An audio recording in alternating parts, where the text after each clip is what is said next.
Hello, everybody, and welcome back to another day, another week of 30 NSG. I'm back from vacation. On today's show, we're going to be talking about the Sega patent could spell bad news for gamers. We're going to talk about CD Projekt Red plans to lay off around 100 staff, roughly 9% of its team. And we're also going to be talking about Microsoft's report reveals an impressive Q4 sales set record for monthly active users. And also, PlayStation has surpassed 40 million units. That's all on today's show. We're going to talk about other things as well. We run this show from 10 o'clock in the morning to about noon Eastern. If you guys like this type of content, please make sure you hit that like button. Make sure you also hit the subscribe button if you're not subscribed. And if you'd like to go above and beyond that, you become a member as little as $5. What's going on, Travis, Stealth, Akuta Papa, Jesse Mack? How you guys doing this morning? What's going on, Quest? So let me go to chat and read what you guys are saying in chat. It's been a long vacation. It was nice. I had a nice time off, and now we were supposed to stream last night, but I got stuck on the tarmac 100 feet away from the gate. They wouldn't let us off the plane because of the weather. So welcome back, man. It looked like you were having a good time. Yeah, having a great time with the family. We went to Austin, Texas. We went to Minnesota, and then we went to Wisconsin as well. What's going on, Stealth? How bad was the weather that you guys were trapped in? The weather was just a regular rainstorm in Florida, but apparently they don't let workers out on the tarmac if there's lightning. So they do a 30 for 30 type of thing. If there's a strike within 30 miles, they have to wait 30 minutes.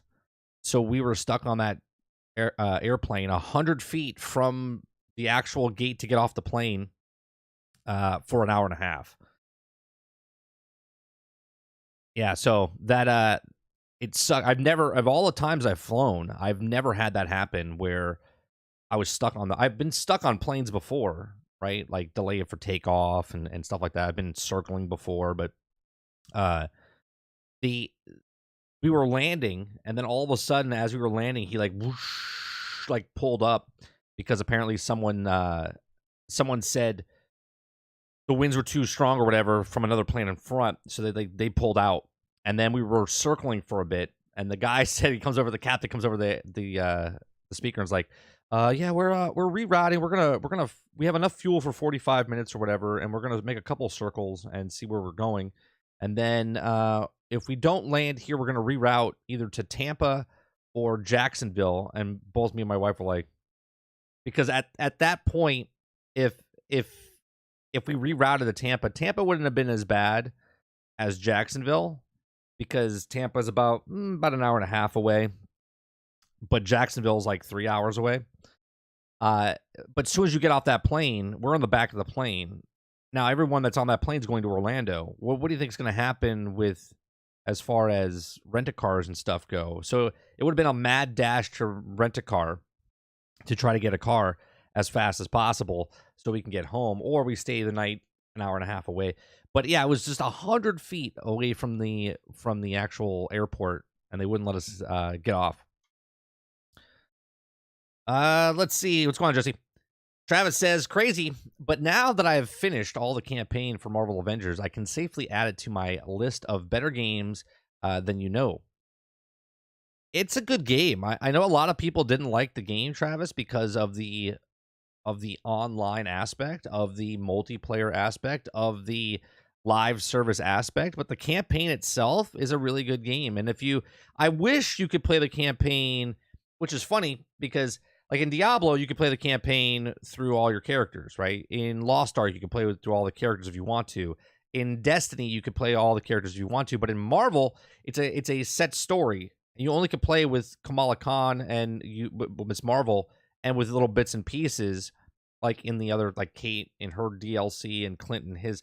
You can play other characters, but at certain points, you can only play with the characters they let you play with, right? It would have been cool if I could play and continue with my character, but leveling up the characters were fun. I saw what you talked about in Discord yesterday. You said Hulk is weak. Hulk is really weak during the game, but as you level him up, he is like the strongest player in the game, and I loved him. He was awesome in the game. Did anyone saw the amazing new Spider-Man 2 story trailer yet? And behind the scenes of Star Wars Outlaws. I saw the Star Wars Outlaws when I was on vacation. I did not see the Spider-Man 2 story.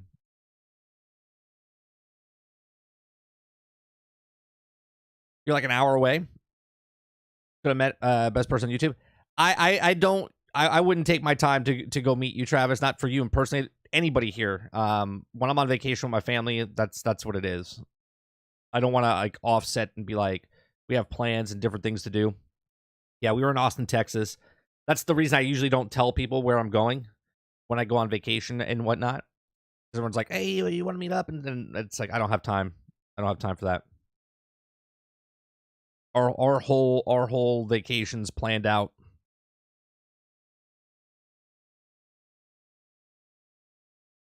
At least no one glued themselves to the damn runway. Did that happen? Did that happen, Stealth? Someone glued themselves to the runway? Was it what, one of those activists that do like they like spray stuff or trying to make a somebody glued themselves? What's going on, Water? Oh my god, where have you been? I was on vacation for 10 days. I barely went to like social media and whatnot. I went to Discord to see what you guys were talking about, but other than that, I don't do that. No, I saw there was like a petition, Travis, about they started a petition to make a sequel. I don't know if they'll get a sequel. I don't know if they'll get a sequel.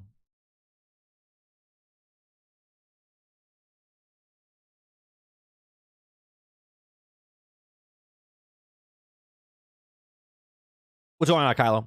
Vacation was great. We went to Austin, Texas for 4 days. So we were there Tuesday, Wednesday, Thursday, Friday. Friday we left on a plane and we flew to Minnesota. And then Friday, Saturday, Sunday we were in Minnesota. Halfway through Sunday, then we drove to Wisconsin to end up there in a nice log cabin out in the middle of nowhere and spend time with family. Beautiful place, and that's where we stayed until we got back yesterday. So we went from a populated Austin, Texas to family reunion type thing in Minnesota to a hanging out with grandpa and stuff over in Wisconsin.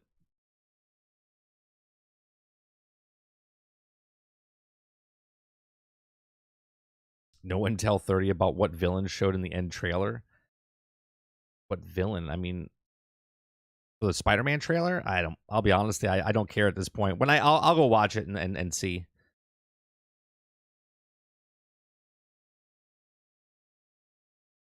Ain't no way it was a coincidence. It was 100% a coincidence. 100% a coincidence. When my wife plans vacations, she plans them. I have no planning whatsoever. My wife's like, "Oh, we're going here, and this is what we're doing." I'm like, "Okay." It was planned around the family reunion that was happening in Minnesota. It was like an anniversary. My wife's aunt and uncle were married 50 years, or are married 50 years. So it was a 50 years celebration slash. It was an anniversary party slash reunion. So, and then we're like, we just didn't want to go to Minnesota. We were like, let's go somewhere else. So we went to Austin, Texas to visit a friend over there and see the city because we haven't been there in over a decade. Multiple people used construction-grade glue cement and glued themselves to the roads and runways in Europe. I mean, they should be stuck like that forever. They should be stuck like that forever.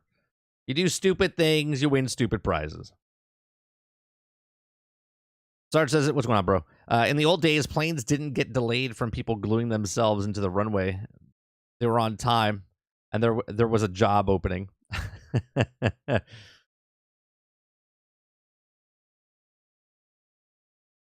Travis says, "I mean, it deserves a sequel.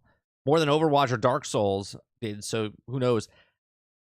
I mean, I'll be honest. I liked Anthem. I don't know if you played Anthem, Travis. I thought Anthem was a good game. It was just the end game that was messed up, and they could have put time into that to make that a better game, but they chose not to.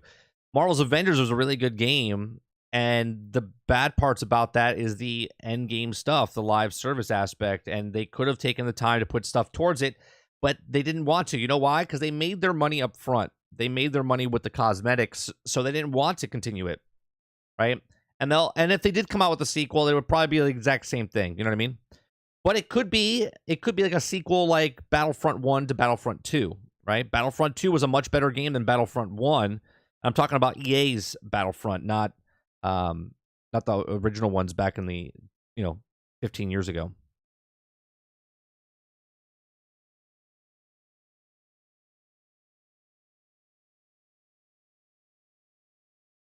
I was going up to Maine in a couple of weeks. Can't wait to get to the States. Yeah, it's nice to get away. And it's funny. I talked to Creature yesterday, and I was like, I have an idea. And he's like, yep, I've heard this before. He goes, anyone that goes on vacation, he's like, always has like a soul searching. I was like, no, it wasn't really a soul searching. It was more of an idea. I wasn't having like second thoughts about streaming or anything. I was trying to come up with better ways to make my content. But it was funny. He's like, yep, everyone goes on vacation. They always have good ideas when they come back. It's like a flush in the system, Yeah, 50 years. 50 years together. Crazy. To think me and my wife have been together for 21, but we've been married 13. So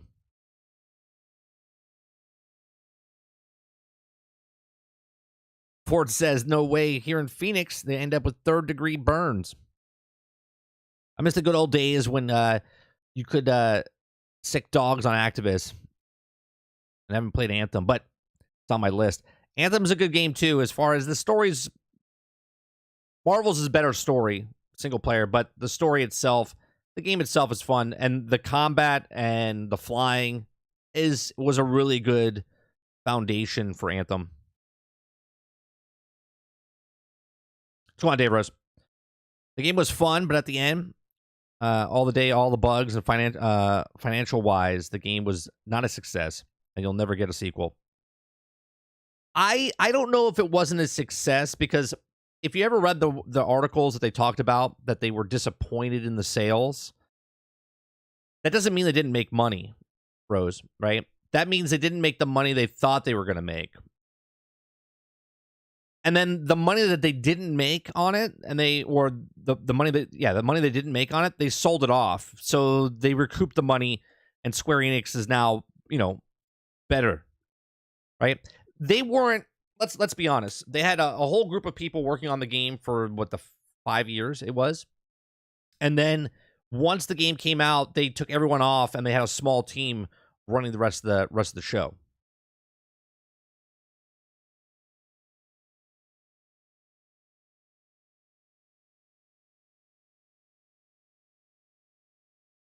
I mean, is there another game that wasn't a big hit that got a sequel? Titanfall, right? Titanfall 1 wasn't a very popular game. Let me see. Titanfall, it didn't do very well. Let me see. I mean, now it's got 10 million globally, but it didn't do well, right? Because they launched it between the original Titanfall launched between Call of Duty and Battlefield on purpose. Because the whole reason for Titanfall, EA was trying to take away people from Call of Duty.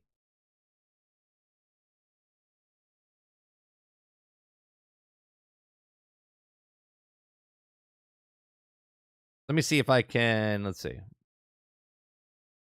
They break it down.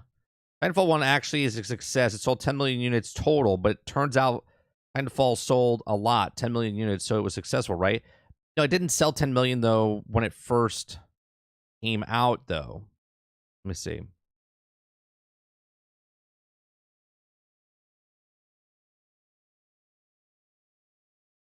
Yeah. So Titanfall publisher Electronic Arts sold 925,000 copies of multiplayer shooter during the month of March, said Peter Moore. Right? So it sold 1 million units when it first came out, which in 2014, when let's see what Battlefield and Call of Duty was selling at that point. Let's see, because Titanfall 2014, Call of Duty 2014. 2014 game comes out with new hardware. Video game industry 2014 was up 1%, generating $13.1 billion. Call of Duty Advanced Warfare, top selling game of 2014. And then Battlefield in 2014.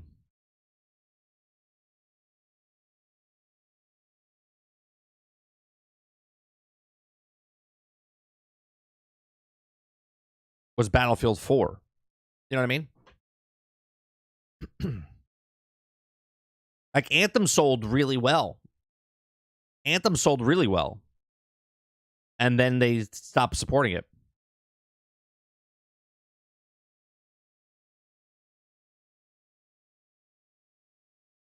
Yeah, but the devs and publisher lost the game, and no way in hell the Embracer pay for the Marvel Alliance. Sure, but what I'm saying is, you got to remember, Marvel still owns the rights to it. Crystal Dynamics and them just don't pick up. Like, somebody else could make the game, and it could still have the title Marvel Avengers 2 or sequel, or someone else can give it to somebody else. It doesn't have to be Square Enix, and it also doesn't have to be Crystal Dynamics.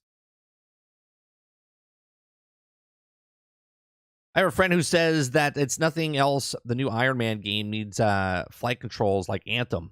Would you agree? I mean, I think that's the base level. If you have Iron Man, the first thing we said about Marvel's Avengers when they showed Iron Man, if you guys remember, those of you that were here, I said Iron Man needs to fly like the suits in Anthem. I said if there's anything they take from the flying, Anthem nailed the flying mechanics, right? It felt so good. The way you slow down, the way you bank, the way the guy moves. And Marvel did a really good job. Marvel's Avengers did a really good job with the flying mechanics. It wasn't as great as Anthem, but it was good. It was good. It felt good. So if you're making an Iron Man game, you got to make sure that flying is fantastic. If it's anything short, and EA, since they made Anthem, I would assume that the Iron Man flying mechanic would be just as good, if not better, than Anthem's flying mechanics. I would assume. Waterbear says, I'm hearing Armored Core 6 has a bland story. To be honest, I don't care about the Armored Core story. The combat and cool mechanics of gameplay made Armored Core what it is. I've never played an Armored Core, Water, and if I played Armored Core, I would play it for the story myself. Now, if it's a bland story or whatnot, people think stories are bland. Let's be honest here, though, Water. There's people that play through campaigns that don't give a shit. They just smash the buttons. They don't think, they're like, whatever. I don't care about story. Like, there's people that doing that right now with Remnant 2, right? There's tons of people playing Remnant 2, and they're like, I'm not even caring about the story. And they're like, the story is bland. You don't play this game for story. And it's like, that's why there is a story. People do play games like that for a story. So even if it's bland, I would have to play and see.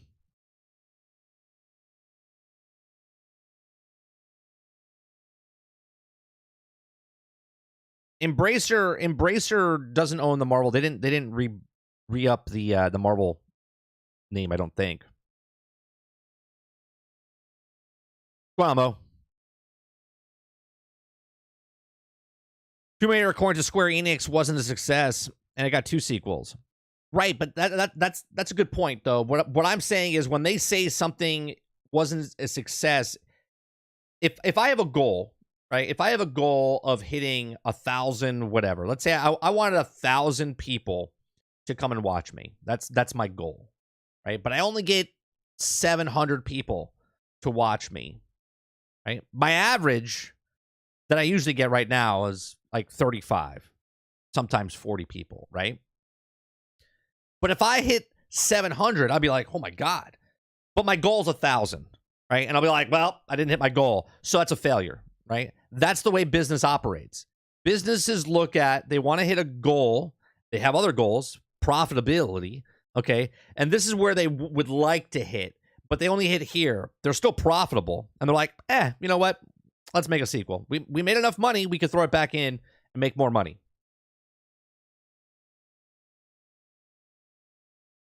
I'm curious, would you agree that the new Iron Man game from Motive would take inspiration from Anthem's flight controls? Yeah, I already answered that. They're literally working for the same company. I would assume they would share the flight mechanics. They both got sandwiched, Mo. Both Titanfalls got sandwiched. Here, I'll look at it. Call of Duty 2014 release date came out. What was this? Call of Duty Advanced Warfare launched on November 4th, 2014. Okay.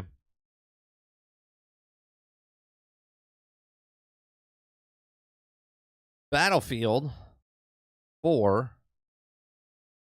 came out, was it March? The original release date was planned for March 25th for premium members on April 8th, non-members, but was delayed several hours before.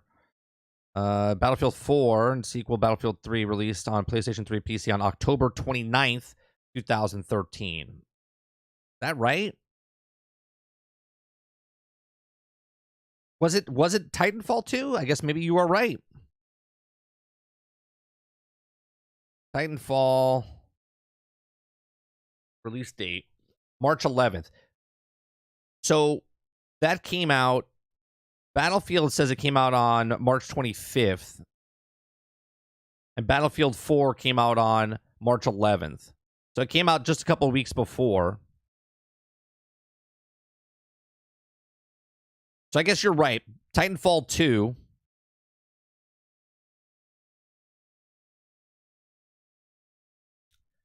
Titanfall 2 release date.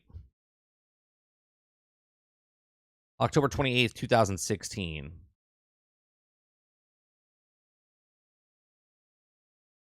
2016. What came out in, was it Hardline in 2016?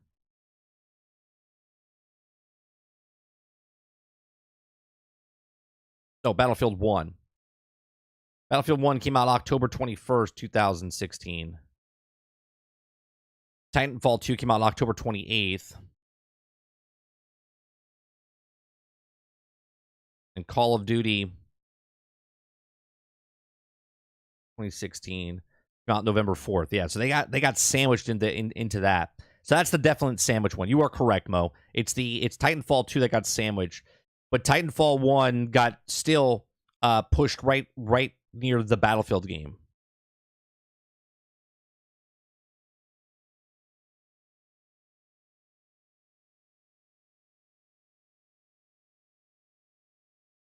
Dave Rose says Iron Man should play like the Ranger Javelin from Anthem, exact same way. Yeah. That's the baseline, and at least in my head, Rose. Right? Like EA and BioWare made Anthem, and EA and who's making the Iron Man game? Who's making the Iron Man game?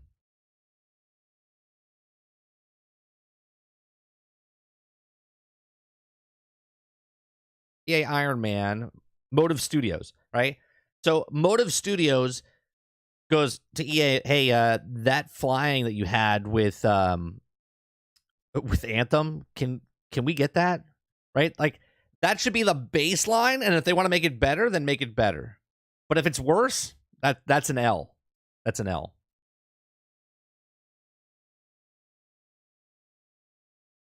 Jesse Max says 30. I played BattleBit Remastered and Battlefield 4 to see how much of great Insight 3 people make a great Battlefield experience and great gunplay experience than Battlefield 2077. BattleBit, I played a little bit when I was on vacation on a laptop with an i5 laptop, not a very powerful thing, and it was fantastic. It was a fantastic experience.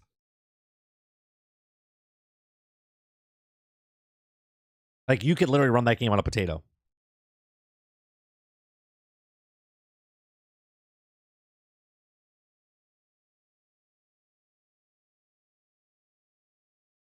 You're really making me want to try Anthem. Try it. It's on. Well, sorry, you're not on Game Pass, but it's super cheap. You can pick it up super cheap. It might even be on PlayStation Plus or whatever it's called.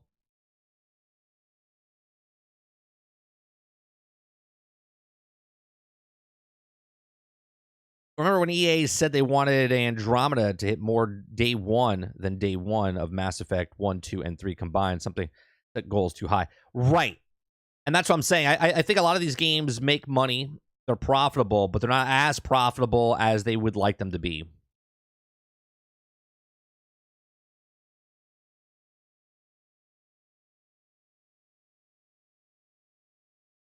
Oh, yeah, I totally forgot. I totally forgot about Exoprimal. So while we were gone, Travis, I uploaded. I played the weekend right before we left because I don't stream on Friday, Saturday, Sunday. So we played Exoprimal. I uploaded my raw gameplay, commented as I played, so you guys can watch that if you want. My thoughts on Exoprimal. I thought the gameplay and the mechanics of Exoprimal are fun, right? The ground floor, the foundation of Exoprimal is fun. But I'm only like, I think 20 matches in. I forget what level I'm at. I haven't turned it on in 10 days or 12 days. I like Exoprimal, but I don't like the structure how they have Exoprimal, right? I know Mo played a lot. Okay. I'm playing the story, and I'm interested in the story of Exoprimal. Not that it's a fantastic story, but I'm intrigued by the story. And they break it off. Like, you do a match, come back, get a couple cutscenes, do a couple more. You have sort of like Division, right? So you play, and then they have like audio files that you listen to, which I'm fine with. And then every so often they have a big cutscene that comes, and you stand in front of a board, and there's like an interaction happening. You see all the characters, and it's good. The fighting itself, I played two. You guys saw. I tried one of the other, the hack and slash guy. I forget what the character is, but I played the main Exoprimal. The dinosaurs that you shoot, it's fun. The different dinosaurs, but it took until about level, I think, correct me if I'm wrong, Mo. Is it like match 12 to 15 to see the first new dinosaur, first new thing that was happening? So you're like doing the same thing over and over and over, okay? And it's just strange the way it is, right? One, I don't like the game modes that they have. Now, people tell me there's more game modes down the line, but the game modes that I'm playing right now inside of Exoprimal, I said it when I saw it over a year ago when they first introduced Exoprimal, like back at the Video Game Awards or even before that. It reminds me of Gambit, okay? It reminds me of Gambit. And I hated Gambit inside Destiny, okay? Where basically you can play PvP, you can play PvE, or you can play random. And if you play random, you get more XP than if you played PvP or PvE, right? If you play random, it gives you more for whatever reason. But it's the same game mode, same couple of maps, like the same map, but different sections of the map. And when you're playing this mode, you're racing, and there's like this first like 4 sections where and it tells you you're running slower or you're beating the other team. And it really doesn't really matter at that point, because then you go into this next section, and then if you lose, then you lose, right? So it's kind of weird. If you play the PvP version, it's not PvP until you get to the last minute or so, and then everyone's converging, and you're doing the exact same type of Overwatch scenario where you're moving this thing, right? This part or whatever, and then like the last minute you're like having PvP, and that's fun for a bit. But I don't like that game, that type of game mode, and I can't believe they made a whole game based on that game mode. So it's a fun game. I'll tell you one thing right off the bat, that I had to log into Capcom and make an account and do all that stuff. I hated that in the very beginning. Okay, I hated that I had to log in and make this account and do all this stuff before I could even play the game. That was absolutely like atrocious that I had to do that. I almost stopped before I even played the game. I was like, I'm not signing up for all this shit just so I can do that. Okay. So I don't pick PvP because I just don't like PvP. So I play the PvE and it's just like you're racing against, you're still PvP because you're racing against time. The game overall has things to unlock, has guns to unlock. You do different things. There's skins to unlock. It seems, and this is my problem with Exoprimal. I understand the devs came out and they said that this is our roadmap and this is our thing, but the game is not a complete game. It's not a complete game. It's a fun game, bits and pieces, but it's not a complete game. When they come out with their next mode in like 28 days and the next thing and the next season or whatever else, 6 months from now to a year from now, it'll have more gameplay and more stuff in there to be a better game. But as of right now, I've only played, I think, 15 or 20 matches because I've been out of town. It's not a complete game. And if I have to play 20 matches to unlock something, I don't know if that's a good, like, start off with 3 game modes and then add more. Don't give me one to bash my head up for 20 hours. You know what I mean? However many hours I have into it. I think it's like 7, 8 hours. So it's just weird. Come on, Behemoth. Did someone say potato? So you're saying Xbox Series S could run BattleBit? Yes. Yes. Very much so.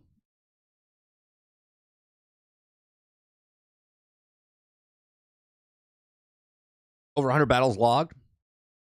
Did you watch the testimony with the whistleblowers from Congress? I watched a little bit. Last night when I came home, I was exhausted. And I was just getting things situated and watching a couple things. So I saw, like, on Twitter, like, the bits and clips of it. But I don't know too much of it.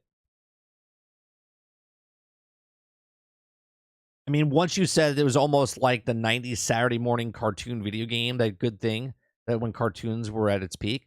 Well, there's that game that looked like the 90s cartoon, 80s and 90s cartoon, which is not Exoprimal, though.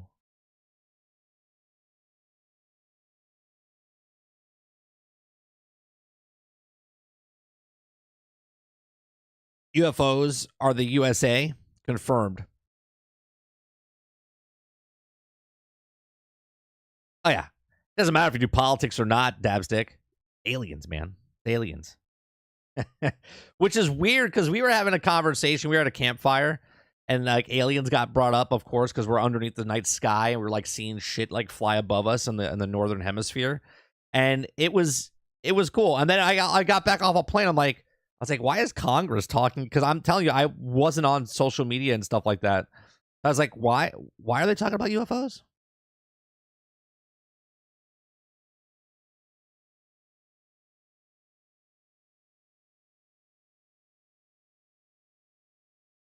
The further you go, the more dinos show up. Yeah, I get that. And I saw the little, there's like the little spiders that blow up on you. We got the different types of dinos. We got the bigger Stegosaurus. Was it the Stegosaurus? I forget what it was, the Stegosaurus. Rose says Exoprimal is blistering boring. I could play it, but I don't like it. For PvP, yeah. I mean, I do the same shit for Diablo 4. Diablo 4, I'm completely lost on right now. I haven't played it. I haven't played it in almost a month, I would think, right? Because we stopped playing it about 2 weeks, 3 weeks, and I've been off for 2 weeks. So I would say it's approaching about a month since I stopped playing Diablo 4. Because I just didn't want to play the Eternal Realm. I was waiting for the seasons, and I just got back yesterday, so I haven't played. I saw the I didn't read the patch notes. I saw the fallout of what happened with the patch notes. I watched one video of what people were bitching and complaining about. But other than that, I really don't know about Diablo 4, hence why we're not really talking about Diablo 4 today. I know some of you were enjoying it. I asked what you guys thought over on Discord. And miraculously, on our YouTube page, I put a poll up, right? And this said a lot to me because let me go to our community page here. I put a poll up, and the poll said, the patch notes from Diablo 4 Season 1, are you going to play Season 1 or wait? And there was 51 votes, right? 51 votes, which is about the same people that voted for the other votes I did in the beginning of, are you playing it early or not? And 43% of you said I'm playing, right? 27% of you, okay, said I'm going to wait for a fix, which I don't think they did yet. 8% of you said I'm going to wait till season 2, and 22% of you said I'm not playing and I'm done. So 43% of you said I'm still playing, right? But 49, 50, 57 of you, 57% of you are either waiting for a fix, season 2, or you're completely done, which I thought was interesting.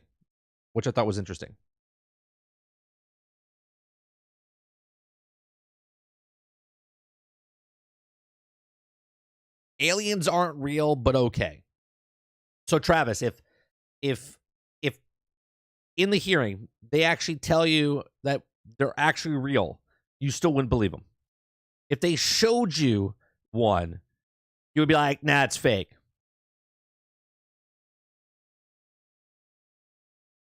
It's rare these days that what we get complete games. Technology has made devs lazy, and they can realize half naked games, and now just add stuff and should already be done in the game. Yeah, and that's my problem. I think Exoprimal, will be a good game. Not a great game. I think it'll be a good game. Right now, it's an okay game, right? I think they kind of missed the mark because of the way they're releasing it, but it's a test, right? They want to see if they release a game like this. I think there's over 1 million people playing the game, right? So we'll see how it works in the long run.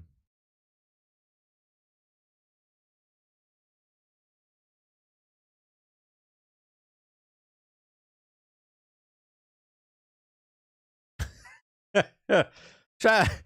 I was like, nope. Aliens aren't real. Most alien encounters are actual demons. Okay. I'm bored with it now. What are you bored with, Stealth? People gluing their hands to the runway, Exoprimal, or alien talk? Saying D4 made you do the whole create a account before you can play a thing. Oh, that's right. They did that as well. Yeah, but it wasn't as cumbersome as what Capcom did. Did you see the video of the lady who freaked out on the plane because she had a guy? She's eyes blinking vertically. Those two videos that you're see. I love how Water just quoted something. That video is pieced together. That is a completely separate flight. That's not even the same flight that the person was on. Water.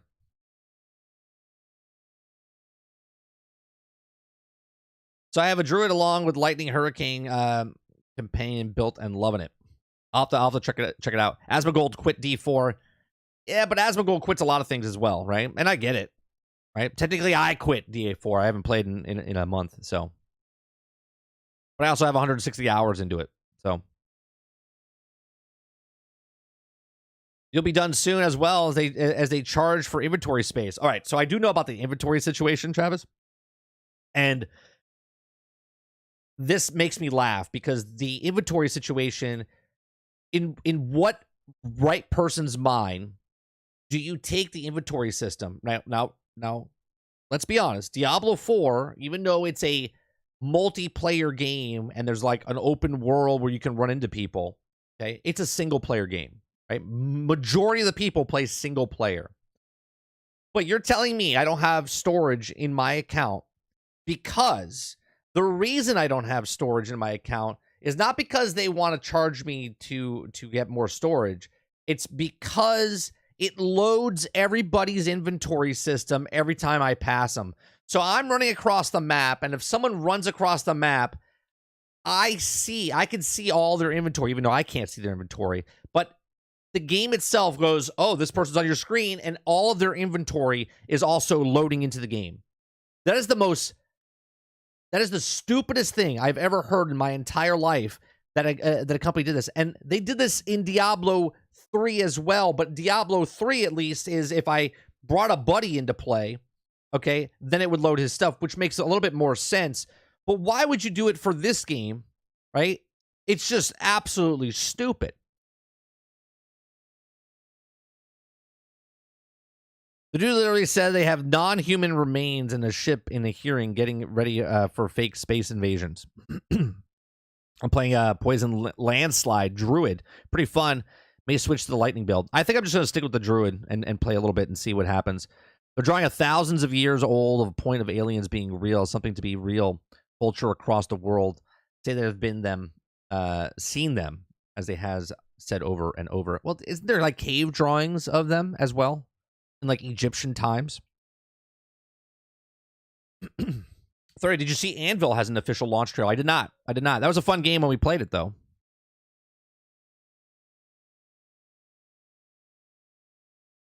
Stealth says, I'm done with D4. Kylo says, you're not missing anything special with Season 1 D4. I'm kind of over it already at level 51. All right, well, let me ask this. Did you get to level 51 faster than you did the first time, Kylo? Right? How long did it take you to get to level 51? I think Boss is at level 91, if I'm not mistaken. I saw him in Discord earlier say something.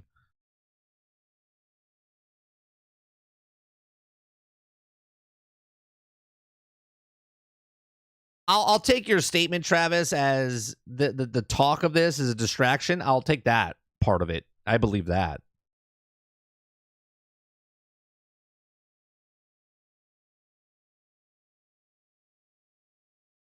She freaked out over her AirPods. No, she didn't even care about her AirPods. She didn't even care. She's like, I don't care about my headset, my headphones.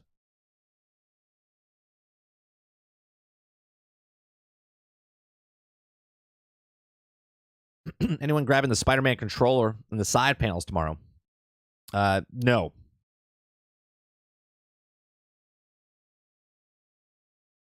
Yeah, Sarge. Everyone's inventory shows up, right? Why would I need to see your inventory? Like, why would my system need to see your inventory unless I initiate the trade, right? The only time I would need to see your thing is if I click on your tab to see what you're wearing on you, or if I'm like, hey, you want to trade something, and then it initiates it, and then it should load it. But it shouldn't just load it, right? It shouldn't just load all the people's stuff in our game. So you're telling me when I'm doing a world boss, there's how many people that could be there? I forget. Like 12, 15 people, 16 people could be there. So if everyone that was fighting the world boss had full inventory at that moment, we're loading in the background 16 times 32 just to fight the boss.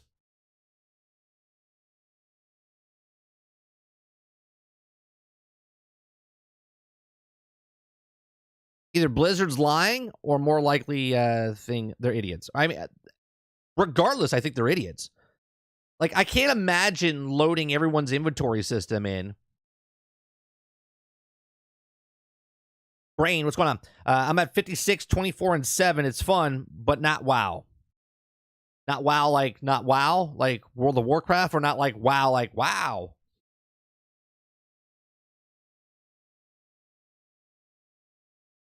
I'm playing Landslide Druid as well. It's okay, but I miss my rogue.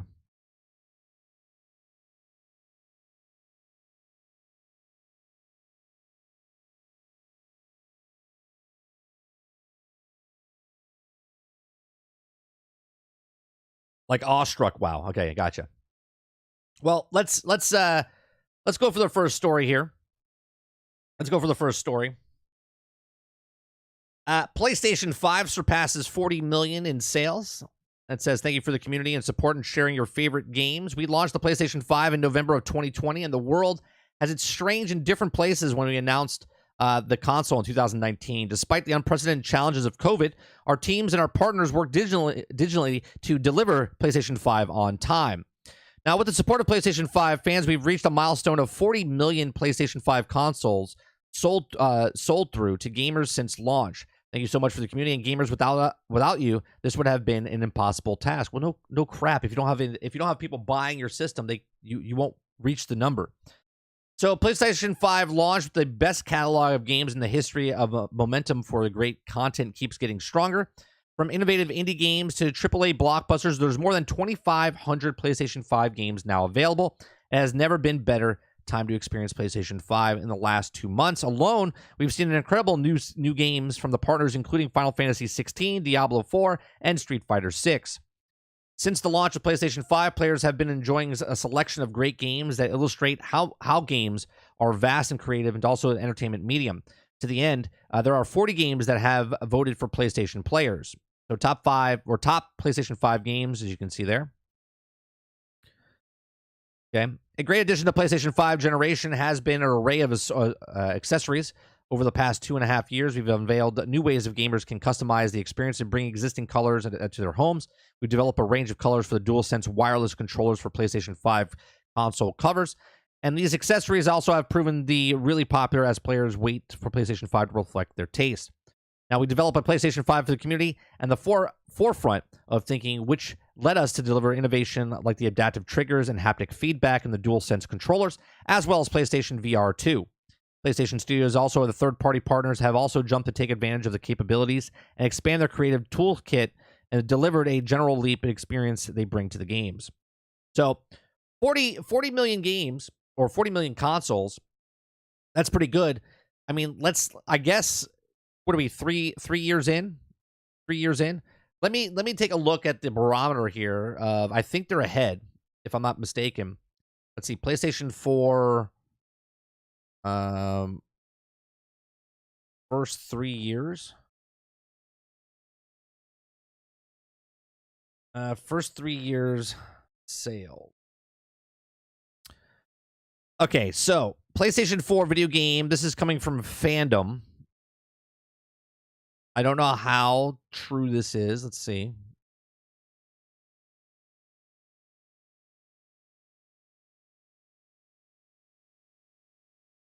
Okay. So we're talking, it came out in August of 2013. So we're looking at August 2016.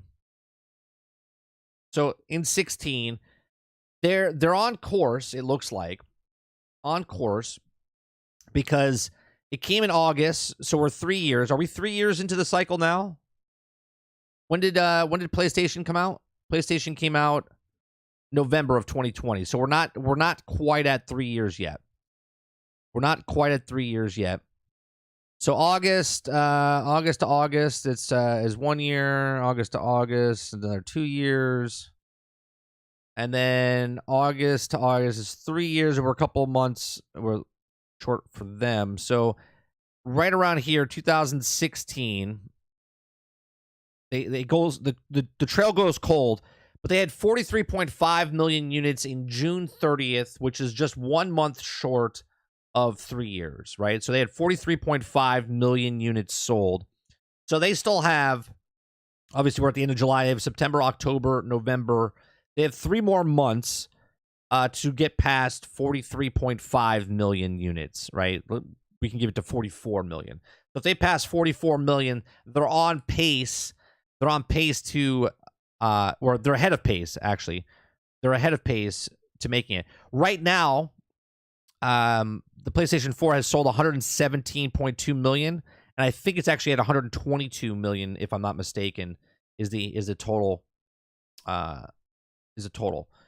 So they've they're matching what they've done in the past with the other PlayStations, which is that same PlayStation fan base, right?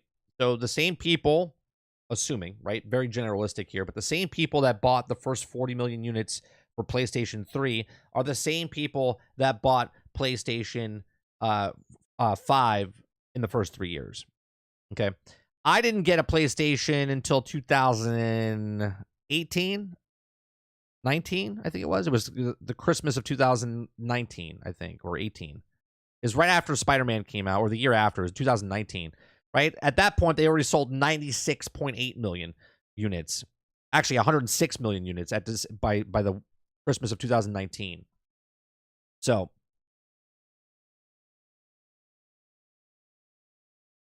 right, let me see what you guys are saying. Let's see. Why am I not surprised yet again that Blizzard proves to be the worst at EA and Ubisoft combined? No one priced are not up yet.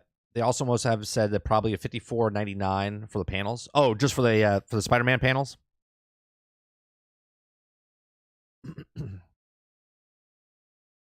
They should have said, thank you so much for buying our console. Without you loyal players, you'd just be an Xbox.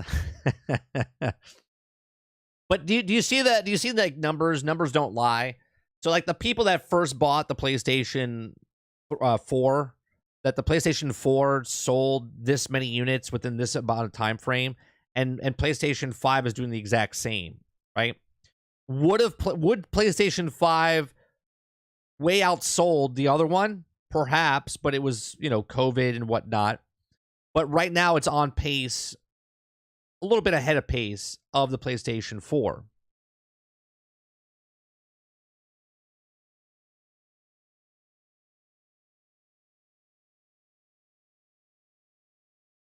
Prince is probably PlayStation 2. Also, Spider-Man 2 will be a system seller. Sure. But you're still going to get the same amount of people that bought Spider-Man 1 are going to be the same people that buy Spider-Man 2. The same people that bought Miles Morales are going to be the same people that buy Spider-Man 2. And Spider-Man 1, when it first came out, I believe sold... It's got 30 million units combined with Spider-Man 1 and Miles Morales. But I'm pretty sure that Spider-Man... when it first came out, sold like 5 million units, right? Got 33 million units. Spider-Man sales...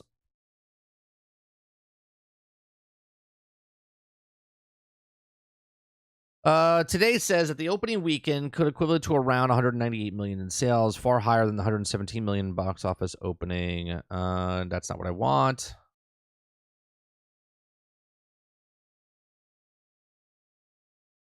Yeah. So today reports that Marvel's Spider-Man had sold 3.3 million copies during the first 3 days of release, right? So right when it comes out, you're going to have about the same, about 3 million to 4 million units sold.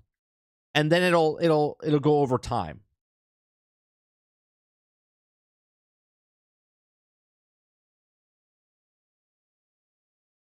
Miles Morales at launch. Yeah. So Miles Morales at launch, okay? When Marvel Spider-Man Miles Morales launched, it immediately matched the record-breaking sales based on the predecessor Marvel Spider-Man. PlayStation 4 sold 3.3 million copies in the first 3 days, and Sony revealed that Miles Morales sold 4.1 million. So I'll go as far as saying 4.5 to 5 million for Spider-Man 2, right? So it goes up a little bit, but Miles Morales fell off the wayside. Okay, it only went on to sell, I think, a total of 11 million copies, where Spider-Man 1 went on to sell like 23 million copies or 22 million copies. Okay, so there's still that base that's going to happen, Water, right? That base of Spider-Man 2 that's happening. Remember, there's only 40 million units. And even if the holidays come and Spider-Man comes out, there's going to be people that buy the unit. I could be one of them, right? I don't have a PlayStation. But the PlayStation, it's not going to be like 20 million more people buy a PlayStation and they're going to buy Spider-Man. You see what I'm saying? The number's going to be bloated because of the console bundle. So right now, Miles Morales was 4.1 million copies. You're going to have a bigger number than that because they're selling Spider-Man 2 with the console. Counts as a sale. So I would say about 5 million units, which means it'd be about an additional 1.5 to 2 million people that buy a PlayStation. So now if it ends up with 4 to 5 million people buying this game right away out of the 40 million player base, that's a fantastic. It's just like Final Fantasy. Final Fantasy had 3.3 million, 3 million? Yeah, it was like 3.2, 3.3, if I remember correctly. 3.2, 3.3 million people out of 32 or 35 million people. So we're at 8%, 10%. That's a huge demographic for the amount of consoles sold. We don't have 122 million units sold. We have 40 million units sold for PlayStation. I think Spider-Man 2 will boost the console sales alone by 4 million. I don't think it'll be that much. I think you'll get 1.5 or 2 million more sales. And if you have 3.3 with the first Spider-Man, you have 4.1 with the Miles Morales. You got to remember that was cheaper.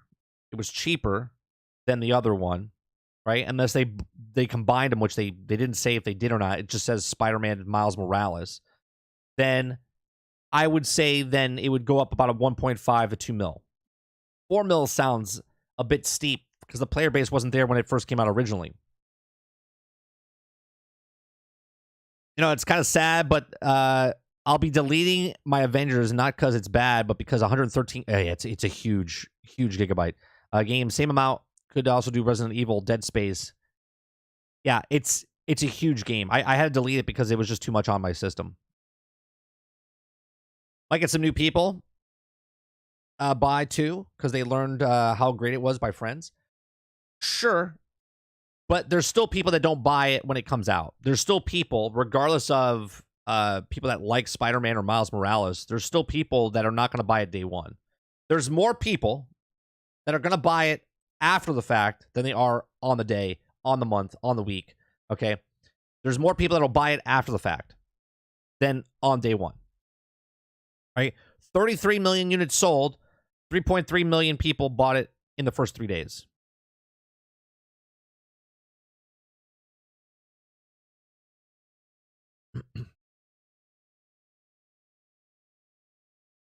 I figured it out. I have Sony's next slogan, PlayStation. You don't have to get one. They did combine it and had a version with Spider-Man Remastered for $70. Correct, but that's not part of... That counts as both sales, right? That counts as both sales. It's not like a separate category, Rose, for Spider-Man, Miles Morales, and then Spider-Man, Miles Morales. It just counts as a sale for both of those games. Total, it sold 33 million copies. Total. For both of those games.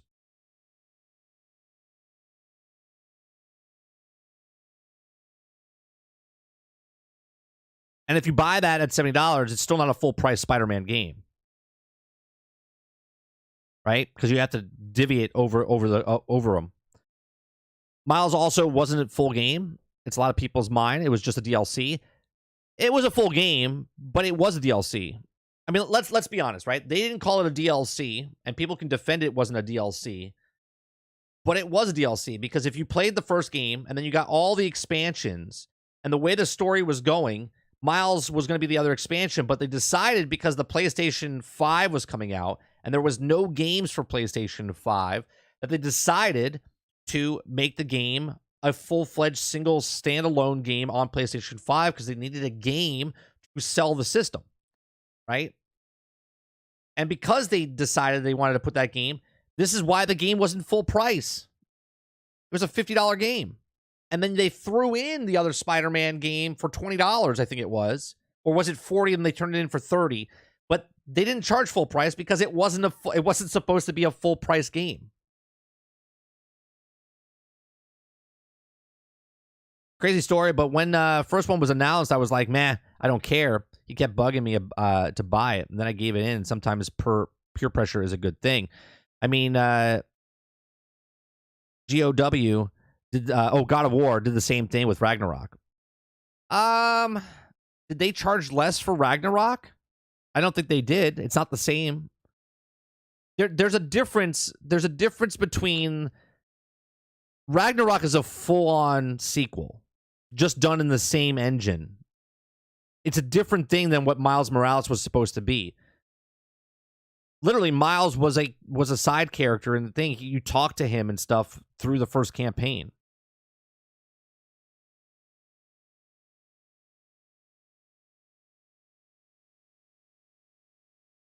Like, when you got all the DLC for the first Spider-Man, like, that was supposed to be a DLC. They made it bigger than what it was supposed to be, but it wasn't as big as a full-fledged game. Ragnarok was supposed to be a DLC, then they realized it was too big and made it into a full game. Was it? Was it supposed to be a DLC? See, I don't think it was supposed to be a DLC based on what the story was. I mean, it came out 5 years later. Miles Morales came out, didn't it come out in 2020? Spider-Man Miles Morales. Yeah. That's the difference, Travis. The difference is Miles Morales came out 2 years after the original game came out. Ragnarok came out 4 to 5 years after.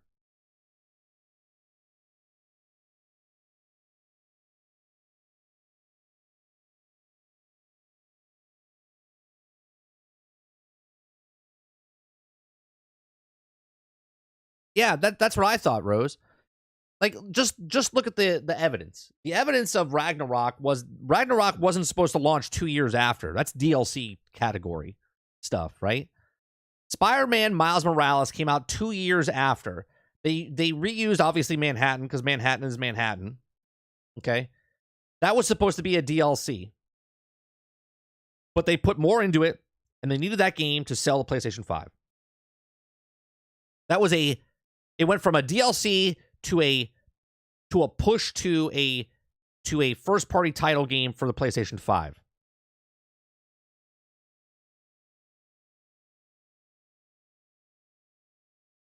That's not what Belrog said. I mean, put the link in our Discord, Travis. I'll be more than glad to read, and we can put it to bed. Right?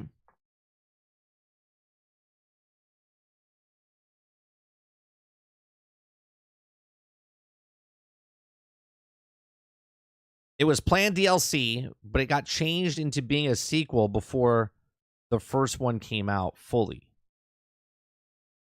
Is what I saw. Great. If you can give me the article where the guy says that,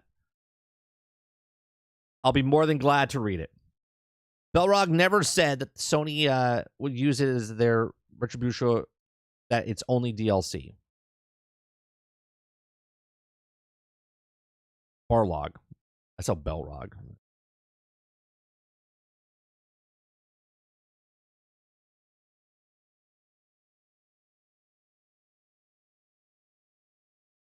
There's no.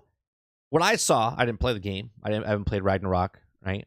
But what I saw for people, there's no way after 5 years that's a DLC turn into a regular game. Now, Spider-Man 2 years after the other game came out, that was 100% DLC that they've converted. Hence why it was cheaper. And I love Spider-Man Miles Morales. I'm not saying it's DLC. I'm saying what it was supposed to be and then what they turned it into. The second game was 2 times larger than the 2018 game. Well, Travis, it's not about if you're wrong or not. If you read something and you can find it, throw it in our Discord. I have no problem reading it, and then we'll piece it together. If Barlog actually said that it was DLC out of his own mouth, said it was supposed to be DLC, and then that puts it to bed. But if he's never said that,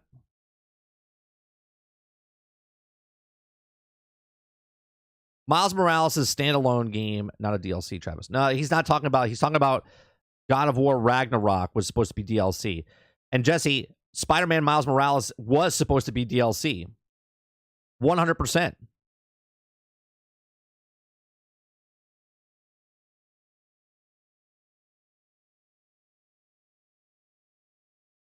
No, I'm saying the site that I had read isn't what I considered a credible source.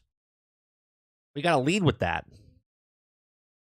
You got to lead with that. Spider-Man took 7 years. How long did it take Spider-Man? Hold on.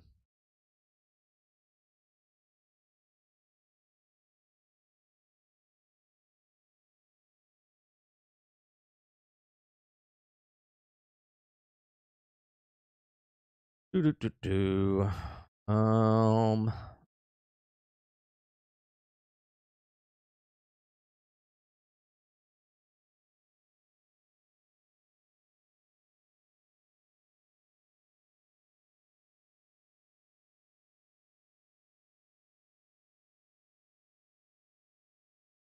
All right. How many years did this take? Plot development. No longer Spider-Man. Creative also. previously used in Sunset Overdrive modified support 4K resolution. 2016 game Ratchet & Clank. The game was announced in June 2016, which means it is announced, meaning it was halfway through. That's usually what they do when they announce something. After approximately 4 years in development, Spider-Man was finalized in 2018, right? So they announced it in 2016, and it was in 4 years in development, and it came out in 2018, which is 4 years. 4 years to make Spider-Man, okay? Yet Spider-Man Miles Morales came out just 2 years after. And based on the story in Spider-Man and the DLC that you played in Spider-Man, the 3 DLCs that came out for Spider-Man, okay, Miles Morales was supposed to be a DLC, but they then changed it because it needed to push, because it's the end cycle of PlayStation 4. PlayStation 5 was coming out. They didn't have any games coming out. COVID was hitting. Lots of games were being delayed, so they had to push it out as a single-player game, hence why they did it at a discounted rate, hence why they added Spider-Man 1 to it, so they could give it as a $70 value. It gave them a game during launch of the actual system, something Xbox didn't do with Halo, okay? 2, it gave them a game that not only would push the console, but also combined the 2 games to make it $70 to then initiate the $70 price tag for first-party title games. Okay? And it helped them fill in the gap because so many games are going to...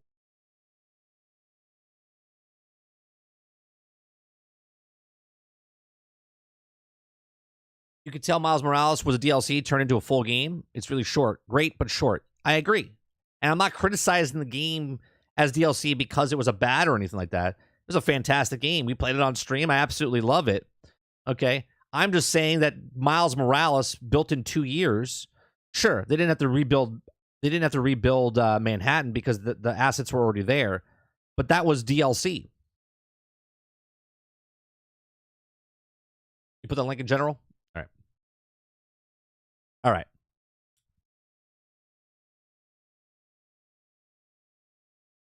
So, hey, God of War, they have originally had DLC plans. Okay, so here you go.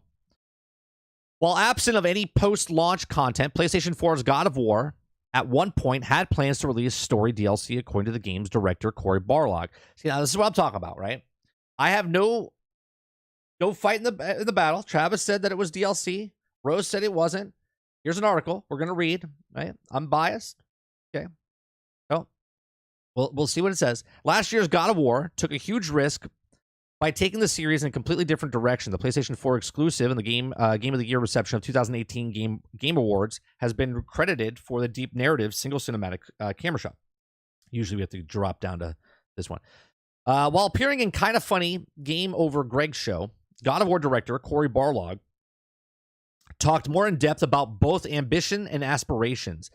He and his team had, while developing the game, during a discussion, he mentioned plans for more content in the form of DLC. However, the scope of the content itself was said to be too big, hence the reason it never got out in early production stages. Now, he says, quote, I would have ended up being its own thing, rightfully so. Everybody had said to me, dude, this is crazy. This isn't DLC. This is a little too big.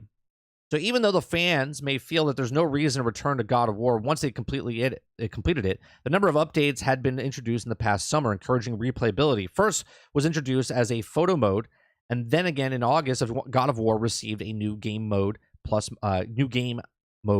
mode, which allowed players to further enhance the gear and progress through the story one more. Now, it's understandable if some fans are upset that they won't be getting any more content of God of War than available right now. It's also mostly credited to Sony and the way they've also treated first-party exclusives.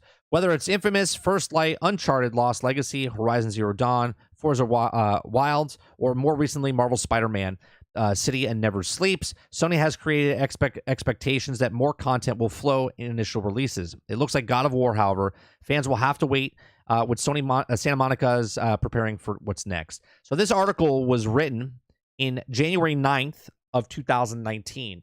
So this is before Ragnarok was announced. This is literally talking about how they were creating Ragnarok as DLC, and it was too big, and then they released it as a standalone title. Did the same thing with Uncharted Lost Legacies, but I do love that game. Wolverine, let's go. I can't wait for Wolverine. It's going to be a good game. What's going on, Monster? Question, is Mass Effect 2 the best sci-fi game ever made? My answer is yes, but what do you think? Mass Effect 2 is literally one of my favorite games of all time. So if it's the favorite game of all time, then it would have to be my favorite sci-fi game of all time. That interview is partially the source. Sure, but it's said as that it was supposed to be a DLC, but it was too big, so they created its standalone game.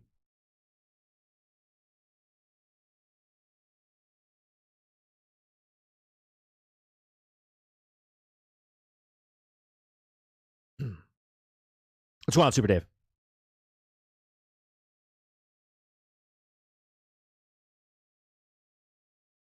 I think my favorite game of all time is Starfield.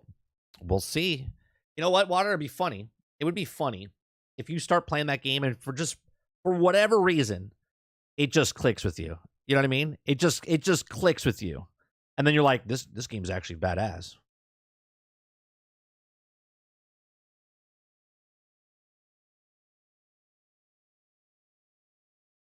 All right. Let's go to another story. Since we talked about PlayStation, let's talk about Xbox, right? Just so we get both sides here. Okay.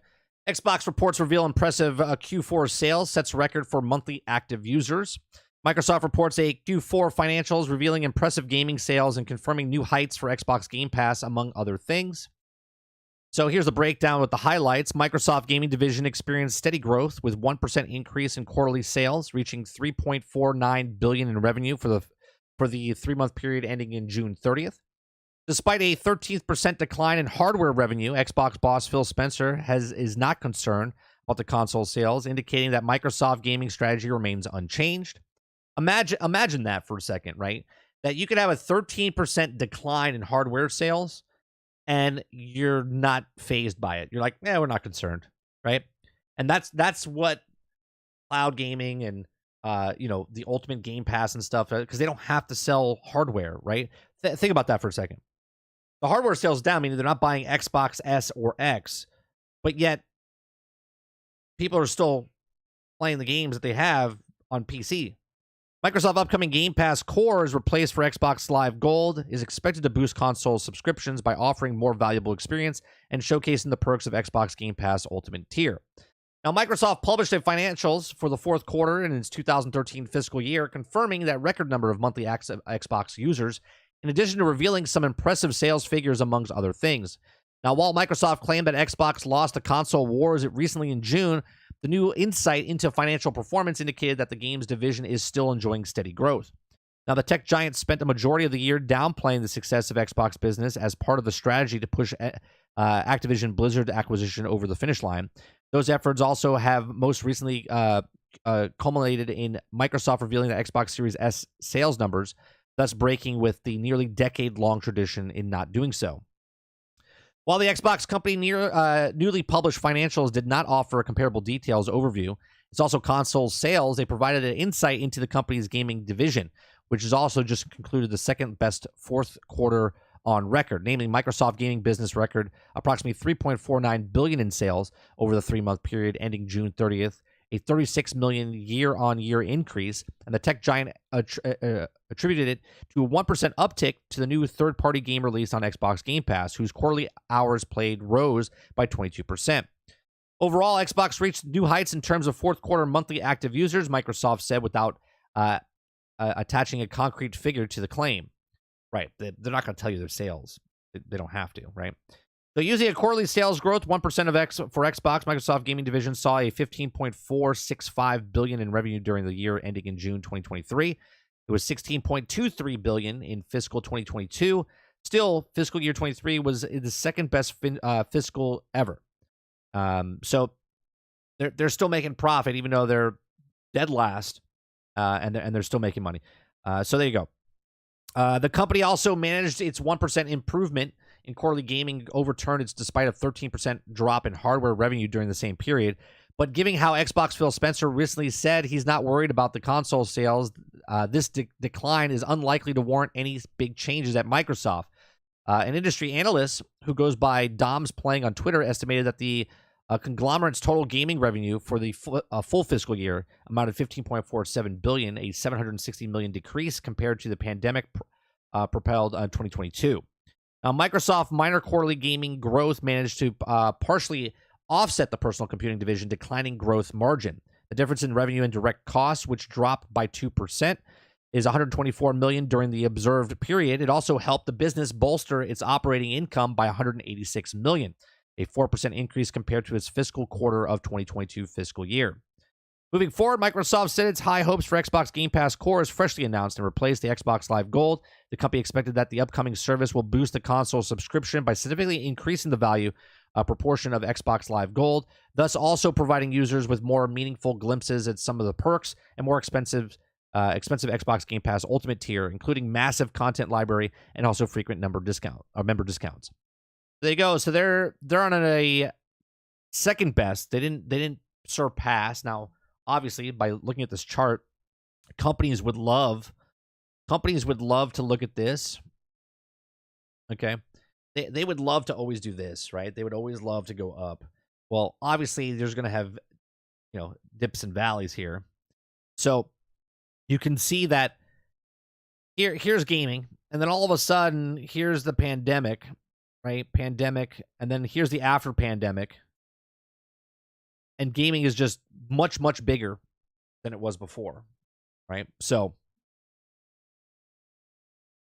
Xbox, even though they're dead last, they are starting to turn up the heat. More people are buying Xboxes now, so they say, but they won't share that number. So it's interesting that they won't share that number of what they're actually selling. Now, I did see some things off. I don't know the validation or validity of these, but they said that they're selling out places, and people were posting things on Amazon. They were sold out. People in the UK said they were sold out.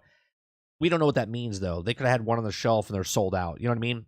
So we don't actually know numbers, but Xbox supposedly, after they made all these announcements in June at their game announcements, that sales started shooting up. Game Pass members started shooting up. Until they're confident enough to tell us how many people are in Game Pass, we're just assuming there's still 25 to 27 million, right? So we'll see what happens there. Spider-Man will be so mid. It's just Spider-Man. The story is the same story, but mid to who though? Prosy, are you saying mid because you're not a Spider-Man fan? You don't think they could have a different story in the film, or I'm sorry, in the game? I mean, to Spider-Man fans, no story's mid. They just like Spider-Man's story.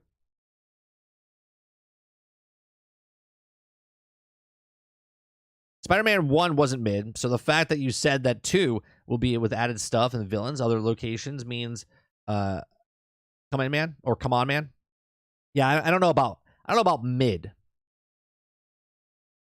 I mean, if you're not a fan of the game, that's cool, but I can't imagine a story with Kraven and Venom, and then you get to play two Spider-Man characters, potentially maybe 3. You might be able to play as Venom down the road. Who knows?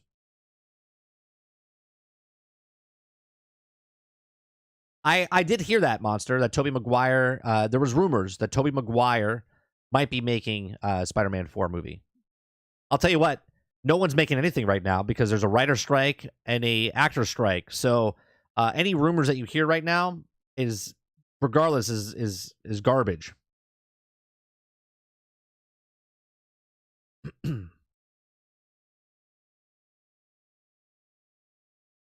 Anyone going to be surprised if Transformers gets canceled? Transformers Reactive? Is that what you're saying? Getting canceled? I don't think it's going to get canceled.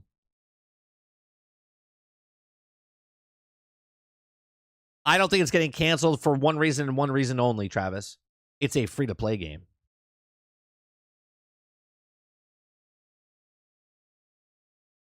They don't have to make sales. They just got to put it out there and then hope people buy cosmetics and whatnot.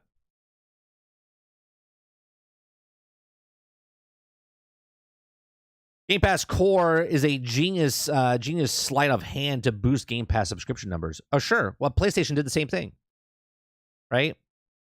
Game Pass Core is the same thing that PlayStation did. They had PlayStation Plus, and they moved them over. What was it called before? PlayStation. It wasn't PlayStation Now. Is that what it was? And then they just moved everyone over to PlayStation Plus, to the lower tier.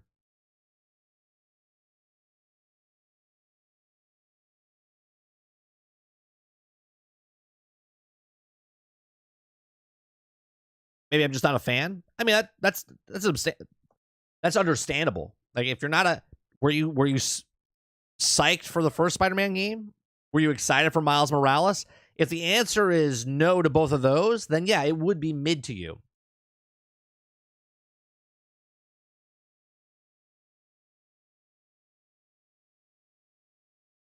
I have a feeling we're going to be getting to play Venom in DLC. You might be able to play Venom, I think, during the actual game, Water.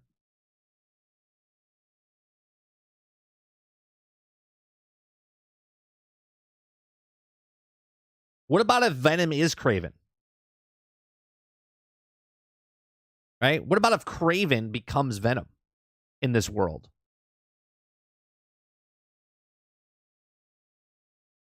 Stupid actors and writers, must be nice to have a job where I can go and don't like my pay.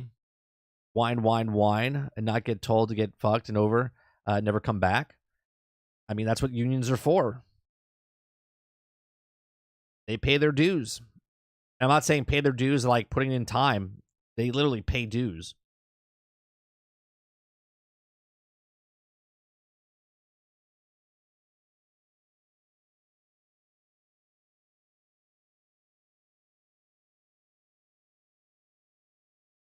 Well, that would be interesting.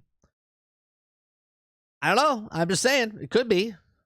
What about if Kraven becomes Venom? Right? That'd be interesting.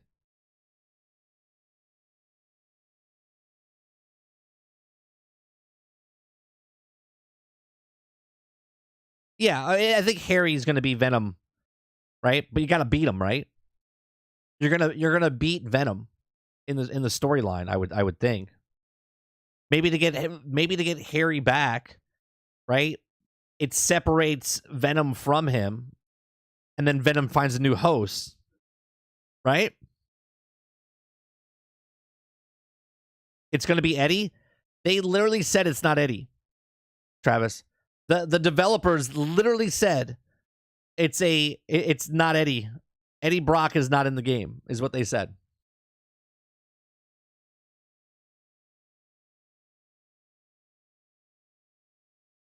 In regards to the strike, most of the stuff they want changed hasn't been looked at since the early 80s.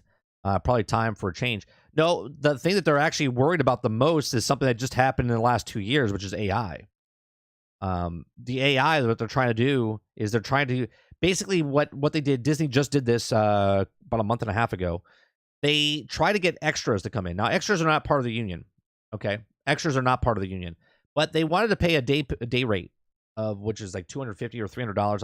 I'm not sure what the day rate is now. I haven't been in the business in a while, but it's usually about $250 to $300 a day. And then I would come in, I would get my body scanned or my face scanned, and then I would never get paid again because they would continuously use my likeness, my face, and my body in any movie that they come out with. They can use to put me in the background of any film. Right? They're trying to use AI for actors, so they don't have to pay them as much. There needs to be deals and things proposed to make it fair for actors. Not the multi-million-dollar actors, not the guys that get paid barely anything. Actors. Just actors in general.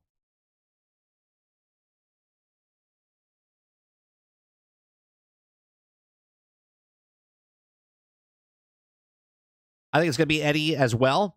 I don't know.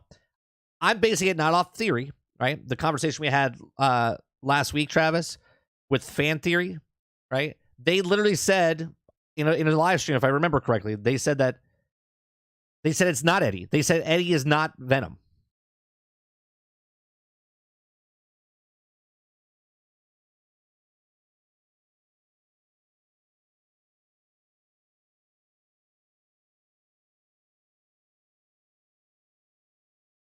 AI and losses of royalties due to streaming. Yeah.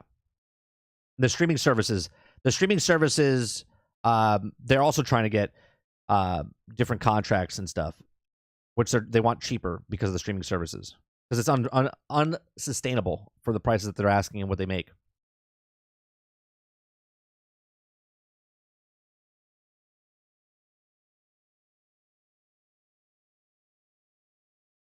Actually, it was confirmed that Eddie is in the game, but at the start him and Peter don't even know each other. Maybe it'll be Aunt May. Maybe.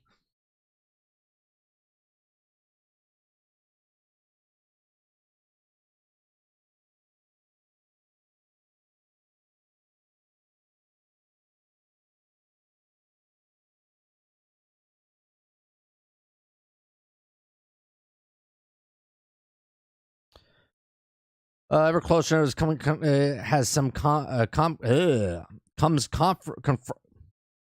can't speak.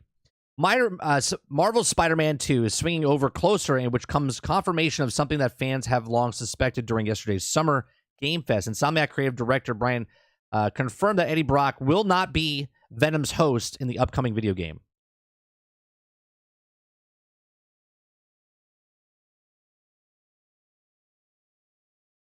I mean, that's the facts that I know. Right now, obviously, they could be a red herring. Right, could be a red herring. Maybe Eddie Brock becomes Venom at the very end. Maybe Harry is Venom at the start. Okay, and then he becomes Venom at the end. Right? Who knows? Right? As a gamer and as a comic book person in my early days, right? These two are not connected. Comic books, cinematic universe, and video games are not connected. So what happens in one area does not mean it happens in the other.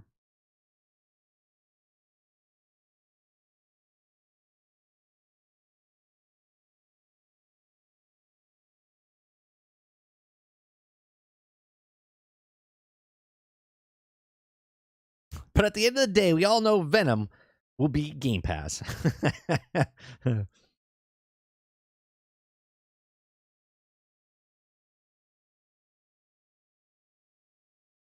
Maybe it's Aunt May.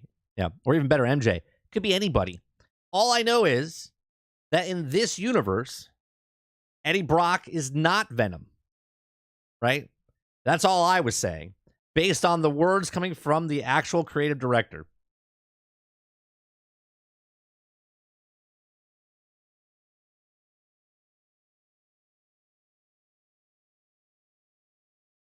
Batman's going to become Venom. It's a crossover. That would be pretty badass, though, Water. If Venom could cross over and make Batman into it. But Insomniac also tried to throw you off the first game as to identify the Sinister Six, and they made you think that the sixth was Green Goblin. In reality, Doc. Yeah, no, I get that, Rose. And I just said that if it is a red herring, they're saying, let's read between the lines, right? Let's read between the lines. The creative director confirmed that Eddie Brock will not be Venom's host in the upcoming video game, meaning the video game, during this video game, Eddie Brock is not the host. So meaning when you first see Venom, it could be Harry, it could be anybody else, okay? By the end of the game, once you're done playing the game, we all know that the source of Venom is going to go somewhere else, right? Because they're going to have to save whoever it is that Venom is, okay? Because obviously we've already seen footage of the alien taking over Spider-Man himself, right? And Peter Parker is not acting like himself. So he gets it off him, then it goes to somebody else, and I would assume that it becomes Harry or whoever else gets taken over. And by the end of that, it could find Eddie Brock at the very end of the game, which then confirms that Eddie Brock will not be Venom's host in this particular game. Doesn't mean it won't be in a continuation of a game. Right? Right? I mean, I could probably sit here in a split second and come out with the whole story and see how close I am when the game comes out.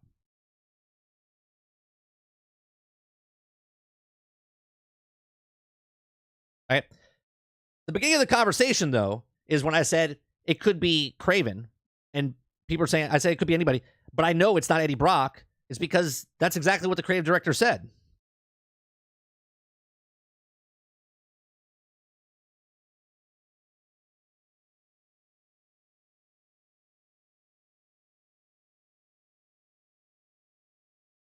I heard Spider-Man and the Hulk are quite good friends. They had some good battles. I don't think it'll ever be Harry. Somebody rejected him in Miles Morales due to his condition. So Norman had Doc Connors remove him from the tank. Sure. I said I think it might be Craven. At some point, it might take over Craven. Except he's lying. Sure. Until he's not, Travis. Because I guarantee you, Eddie Brock will become Venom by the end, but he's not during the actual video game. Right? If 90% of the game is Venom is either Peter Parker or somebody else and not Eddie, at the very end, Eddie becomes Venom, that's not a lie.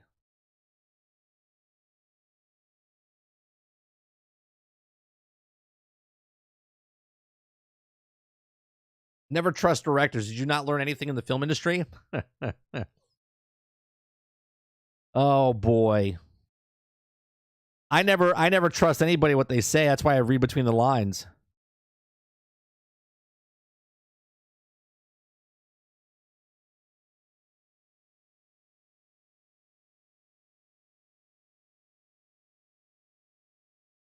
Twitter says Insomniac loves to lie, so who knows? Well, Twitter loves to lie as well, but the internet always wins, right? The internet, right?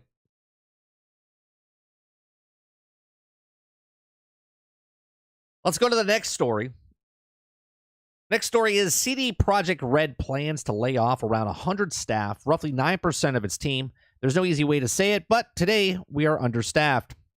So, in a posted a message on a studio's official website, CD Projekt Red CEO Adam, I'm not going to pronounce his last name, states that the company wants to have teams that are more alleged to more effective. And they also, after analyzing the team and the company's decision, it has been made that some of are no longer needed. He says, quote, we carefully assessed all teams in the companies in terms of expected contribution to delivery of their strategy. And Adam writes, there's no easy way to say this, but today we are understaffed or overstaffed. We are overstaffed, not understaffed.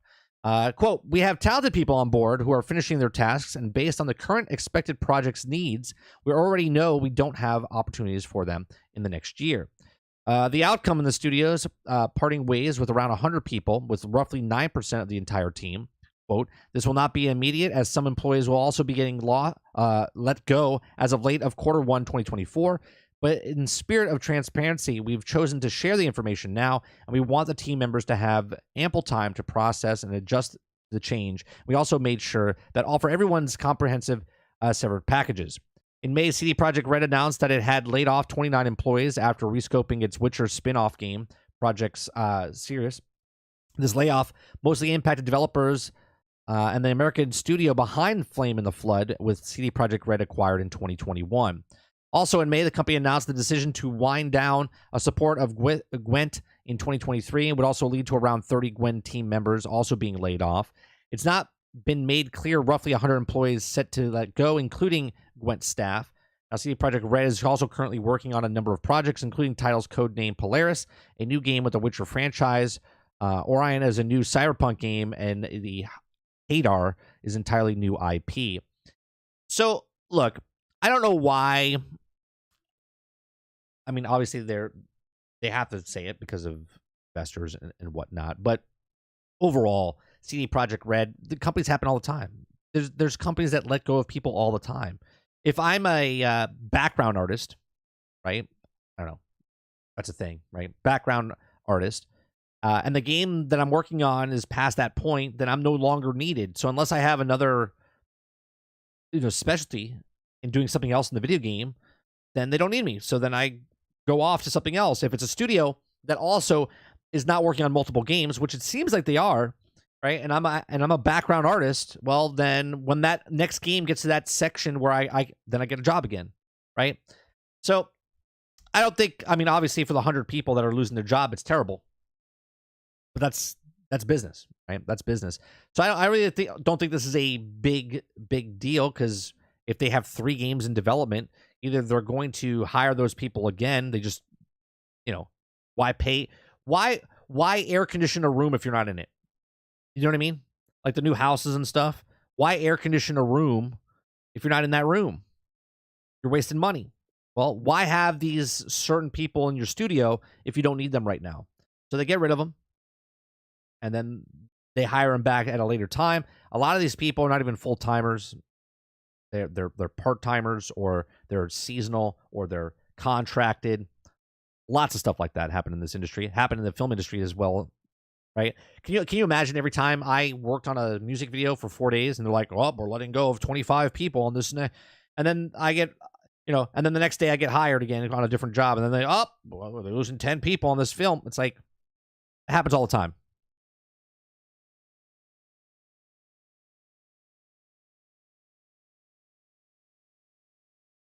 Old phrase, but trust but verify exists for a reason. Hope the 100 people find new jobs. I mean, they could get replaced by robots. So everyone will get replaced at some point.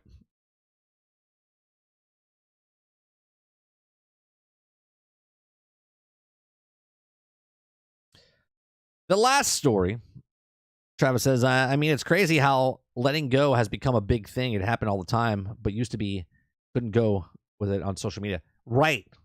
Right? Like it would just happen. I'm ready to bow to the robot overlords. So I got to see a robot. Well, I shouldn't say robot. Well, it is a robot, right? So we were in Wisconsin, and I got to go to a small production factory of milk, right? So they have cows there, and they use it for milk and cheese and all this other stuff, right? And we were talking to the manager, and he was saying that the entire facility, they used to have 50 employees, right? They used to have 50 employees. They say by the end of next year, it'll be run by 5 employees. Everything else is going to be automated. So at the point now, there's going to be, so the manual people, you need people to feed the cows, and then the cows get moved over to this carousel. Okay. This carousel that they walk up on, and then the cows love it. They walk up on this carousel and they get milked, whatever, and then it goes into the things, and you need a guy to put the seals on them so it sucks the milk from them. But after the pressures them off, it falls off and goes to the side, and the cows walk off. So it goes in one complete full circle, and then they just walk off and they get on. They do that 3 times a day with the 2,200 cows that they have on the property. Okay. In next year, it'll be almost fully automated, right? There was another thing that we did for an egg production company, right? That the whole place is never touched by human hands. Okay. Robots pick up the eggs. They bring the eggs. It goes down the assembly line. It gets all sorted. Okay. Arms come down and pick up the eggs and put them into the cases. They take it from the cases and pack it into boxes. And then it gets moved over to a human. The human then makes sure that the robot takes it from the pallets and then drives it into the truck. The only reason the human is doing anything is to make sure that nothing happens if the robots mess up. Okay. So much so that they can run with the lights off in the evening, because they don't need anybody, only need the lights in sections where humans are, which is only 1. So the whole warehouse is dark except where the human stays to make sure the boxes are getting put onto the truck, right? So that's just a little small example of robots will be taking over your job and everyone else's job, unless you're like a plumber, right? You still need plumbers. So everyone become a plumber.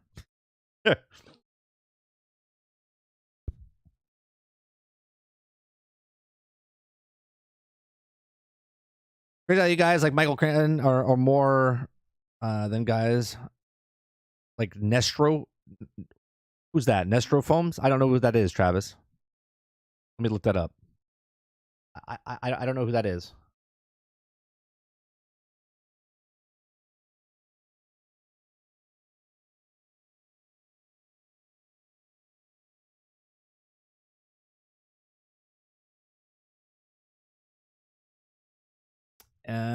Nostrum?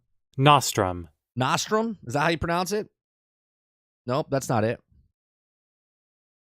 Nope. Oh, Nostradamus. Got you. Nostradamus. Yes. Okay. Got you. I was like, who is that?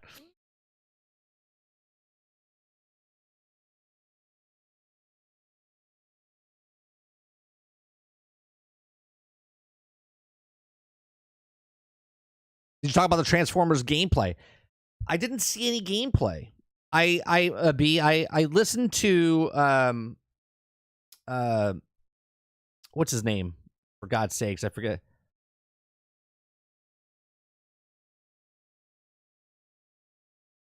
I forget his name now. Give me a second. I gotta find his name.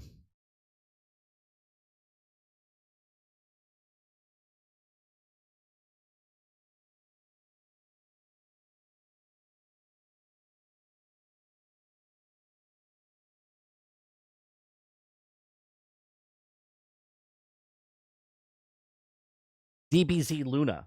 Yeah. He does all the Transformers content that I follow, and I watched it when I was on vacation, and there wasn't any more gameplay. There was descriptions of what the gameplay would be of Bumblebee driving. I didn't see that. Can you post that in our Discord?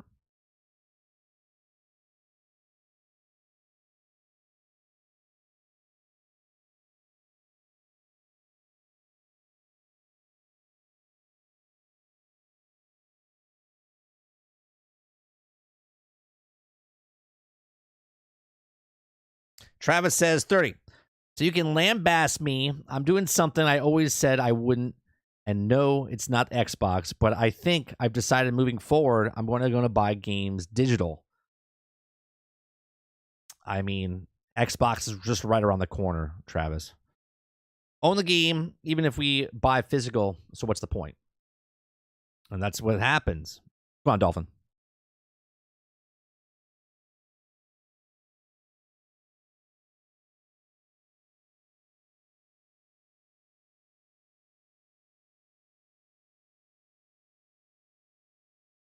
Yeah, I didn't see the gameplay. Even in the Transformers Reactive, I don't see anybody putting gameplay in there. Transformers Reactivate.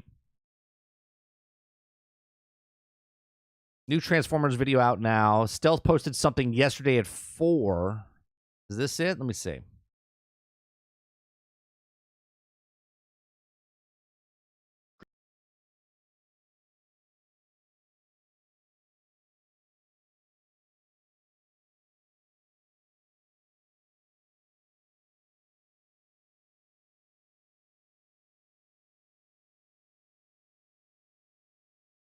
I don't see any new footage.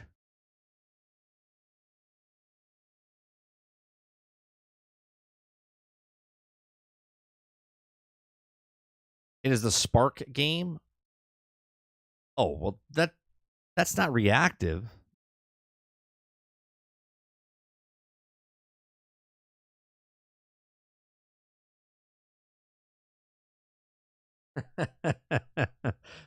Nope, I'm stopping at pot digital, not going full cocaine Xbox. It's a gateway drug. Watch out. No, I'm kidding. Yeah, there'll be a time where you won't have a choice, though, Travis. That's my point. There'll be a point down the line, if it's like 5 years from now or 10 years from now, there'll be a time that Microsoft will have the dominance where you turn your TV on, the app will be there, and you'll be like, I'll play a game, type of thing. That's what I mean. I mean, it's crazy how Gundam had a free-to-play before Transformers. Oh, wait. They're always better than everything. I'm digital, but I do miss all my old physical games. Never! Xbox must be killed before the consumer. Right? Just you take the Terminator, and it's just Microsoft's just dun dun dun dun dun dun dun dun dun dun.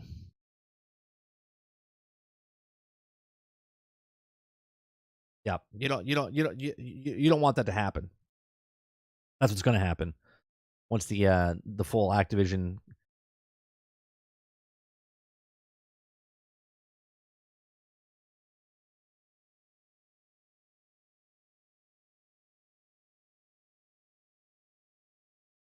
I'm trying to look to see if there's any other. Let's see. Bumblebee.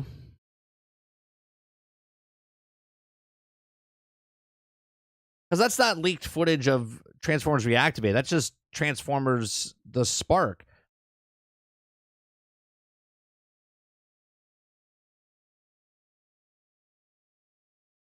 Which I can't believe is another.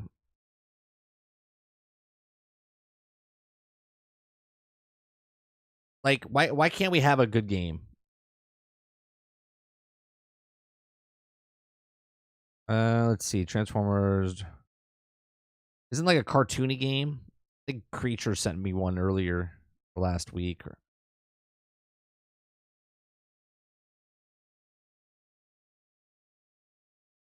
Yeah, this one right here.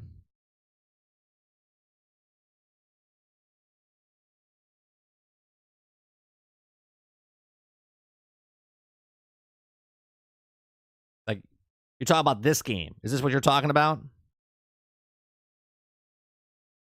Like, this is not Transformers Reactivate.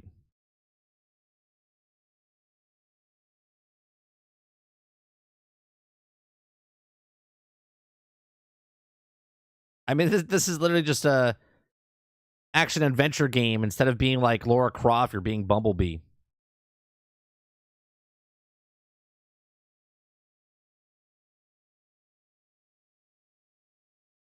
I'm sure this game will be great for like my son or something.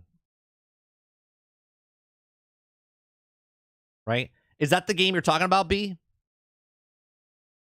Transformers Earth Spark?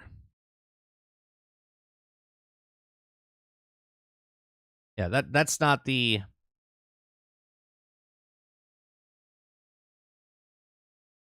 I don't even know what that is, Travis. Quantum Error? What is that?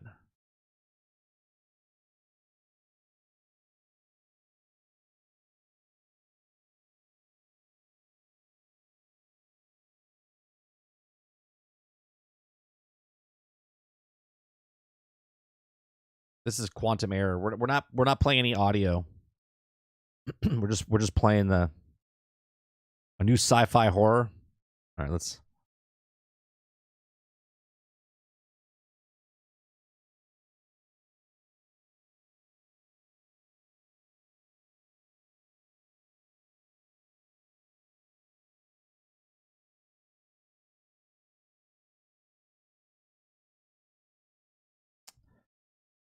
Um. Okay. You know what I should do? Hold on a second.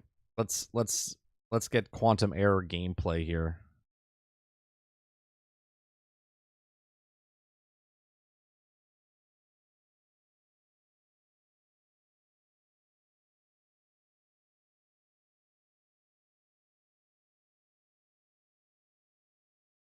Yeah. And this is what, for new consoles? Or is this for old consoles as well?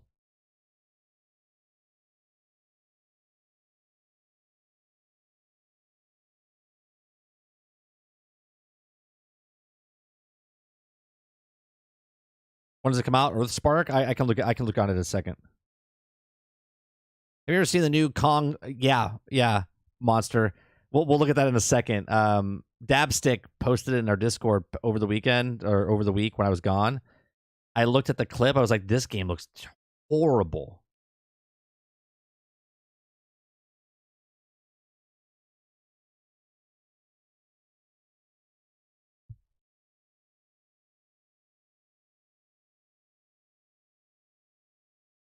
This doesn't look very good. I'd rather play the remake of Dead Space. You know what I mean? What's nice that the game is dark everywhere. Is there like light somewhere so I can actually see?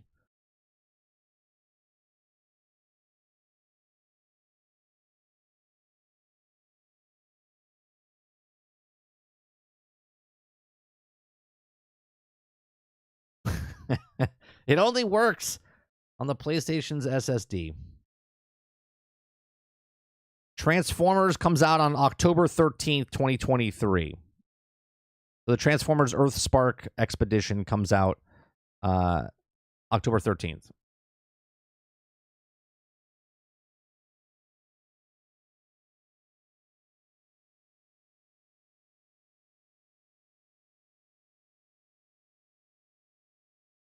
Has anyone, my voice is cracked, 45 years old. Has anyone been playing Remnant 2? I think it would be great to pick up for 30 and Sarge to play co-op on stream. I didn't really like the first game.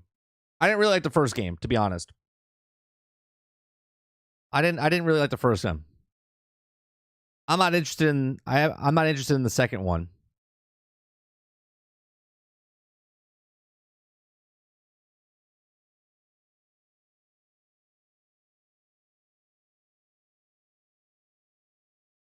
Why can't we just get a good space pirate game where I can raid ships and get green skinned girls? Oh wait. Wait, what do you want? Kirk Simulator? You want a Kirk Simulator Star Trek? I know what you want, Travis. You want Mass Effect 2, but with Captain Kirk on the Starship Enterprise. Yeah. That's what you want.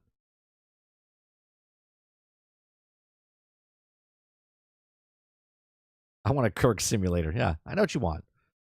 Mass Effect Captain Kirk edition. Why hasn't someone done a mod on that? Right? Is there a mod with Captain Kirk as... Wait a minute. Hold on a second.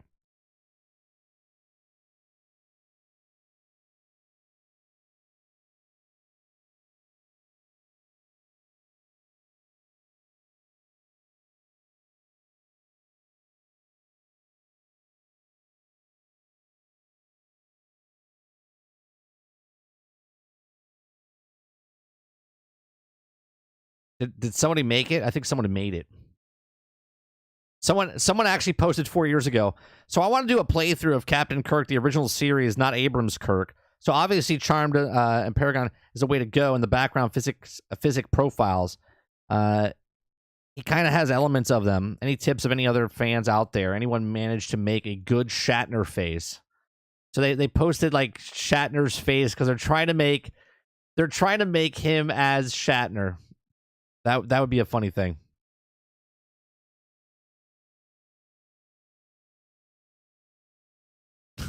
That would be fantastic.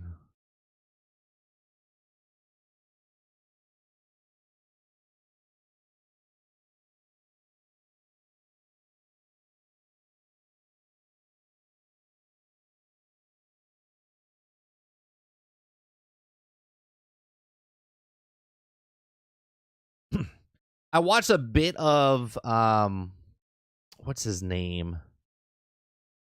Upper Echelon. Upper Echelon was talking about Remnant 2. I watched like the first couple minutes, but then I got busy and I couldn't finish it, so I have to go back and watch it. I don't know much about it. It doesn't intrigue me. When I played Remnant 1, I was just like, I didn't really like it. I'm sure Remnant 2 is better, but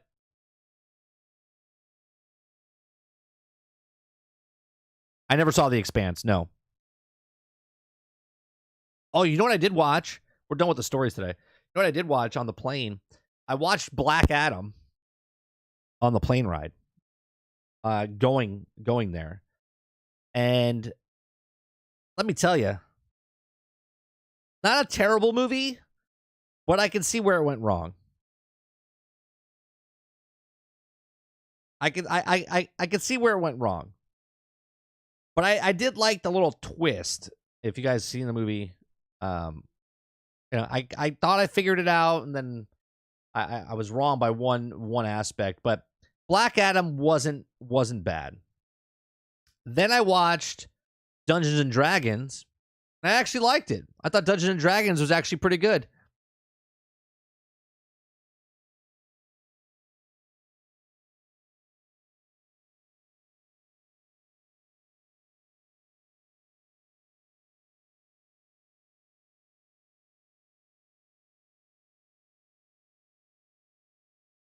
Yeah, I thought it was good. And it had funny parts. I liked all the cast of characters in there. Very predictable. Very predictable. Within the first 5 seconds, I already knew who the villain was. But overall, it was a good. Rise of the Beast had a good soundtrack, but mostly garbage. I was going to watch it, but I didn't want to pay for it, Creature. If it was just on the plane, I would have watched it. Dungeons and Dragons was good. It was a good movie.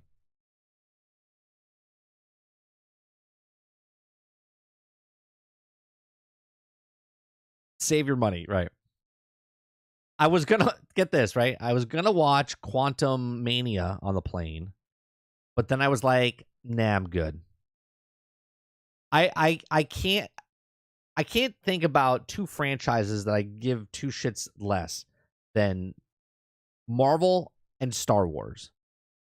Okay, I want to give Ahsoka a shot, but I'm really just don't care. I said back last year when Boba Fett and Obi-Wan came out that I was going to give Ahsoka a shot because that's the last hope. But I just don't care. 1 year later, I just don't care.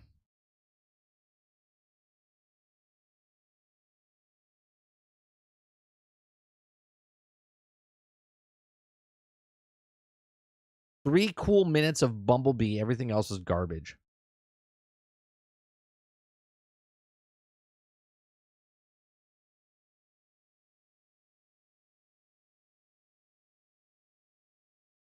No, Travis, I don't think it'll be trash.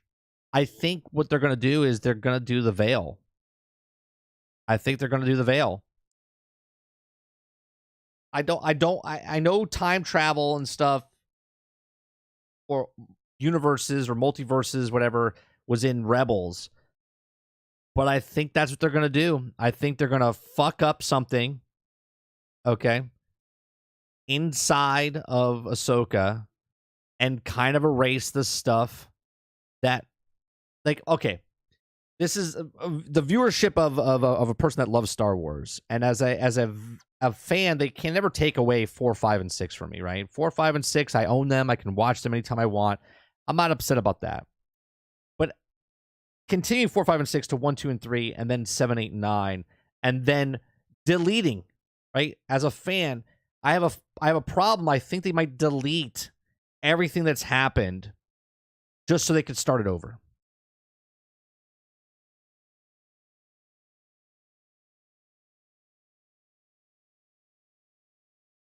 Right? That's what I think they're going to do.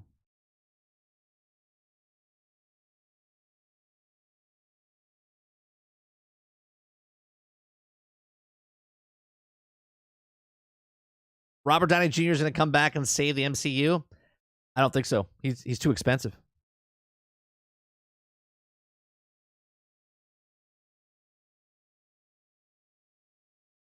I mean, there's a lot going on, Paul, behind the scenes with Disney. There's talks and rumors of stuff of them selling Disney and different properties off and whatnot. But I truly believe if Disney keeps Star Wars, the IP of Star Wars, they're 100% going to reboot Star Wars.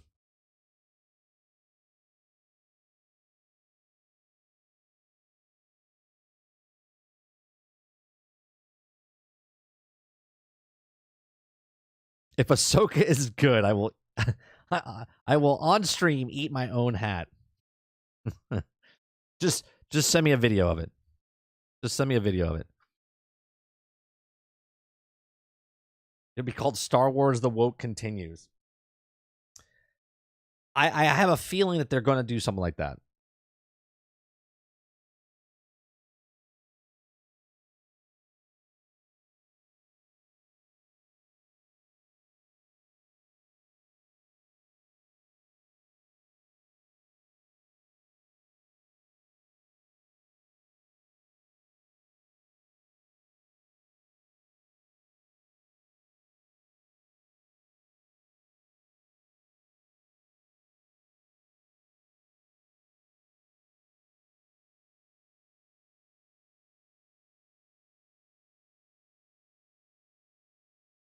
Oh, sorry. I coughed and I muted myself. So this is about not viewership anymore. This is about shitting on Lucas's legacy. This is about shitting on Lucas's Star Wars. They can't make money. They can't make money off George Lucas's Star Wars. So they have an in. Ahsoka, because of Rebels, has the veil. And the veil, right? They could just change the history of everything that we've had up until this point. They can change it with inside of Ahsoka. Okay? So you saying, couldn't they just set it 2 billion years later or something? They could, but they don't want to. They want to shit on Lucas's Star Wars as much as possible. Okay? They want to take everything that has Lucas in it, and they can't make money off of it, and they have to redo it. And the only way they can redo it is by rebooting it. They can't reboot it unless they do something along the lines of the veil. Right? So picture this. Instead of Luke fighting Darth Vader in instead of Obi-Wan fighting Darth Vader in the Death Star, it could be Ahsoka. Right? Instead of Luke fighting Darth Vader in Return of the Jedi, it could be Ahsoka. Instead of Obi-Wan fighting Anakin Skywalker in Episode 3, it could be Ahsoka.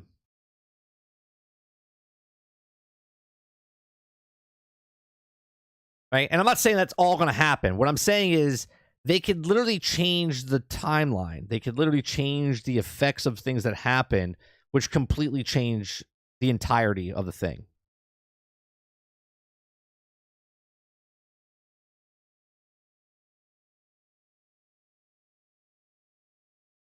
If you reboot it, you need to change everything.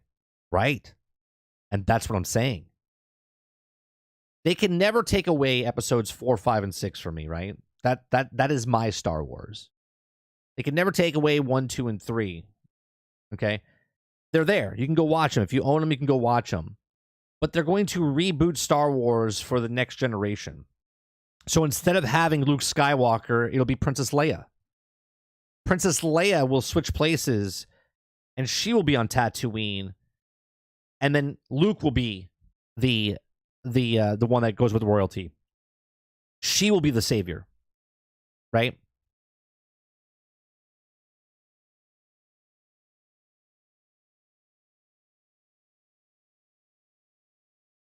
My Star Wars is anything before the dark bitch of the woke took it over. Like that's as simple as they can do it. With the multiverses, with the change of stuff that's happening, they can just do what they want.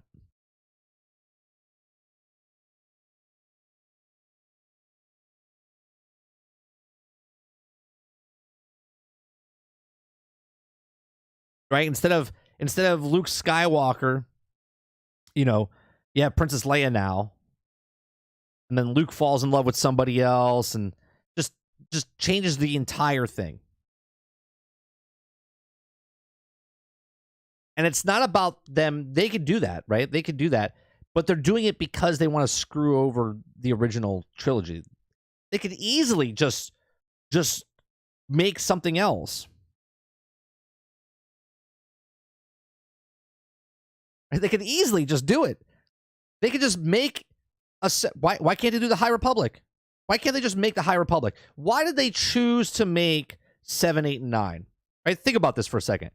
Why did they choose to make 7, 8, and 9 and not just make a separate standalone Star Wars film that had nothing to do with the original cast? Because they know no one will be interested.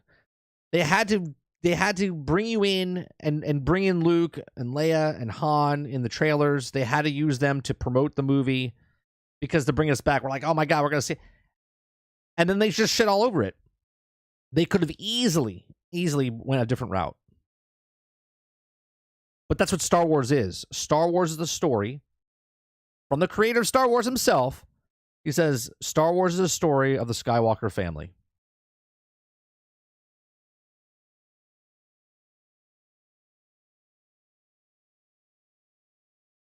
New rule: if you're a woke writer, go write stuff nobody will read, like instruction manuals.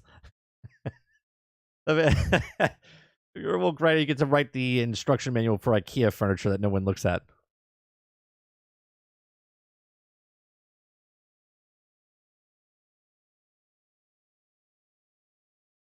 I thought 7 was paying homage to 4. It was paying homage to 4 to get your ass in the seats and pay to go see it, Mo. That's exactly what it was. Episode 10, No Hope.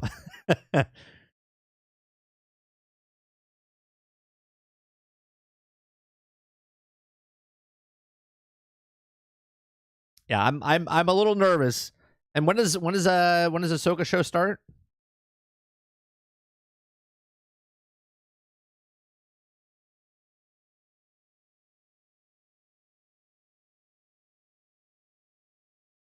August 23rd. So we're a month away. I am nervous about that.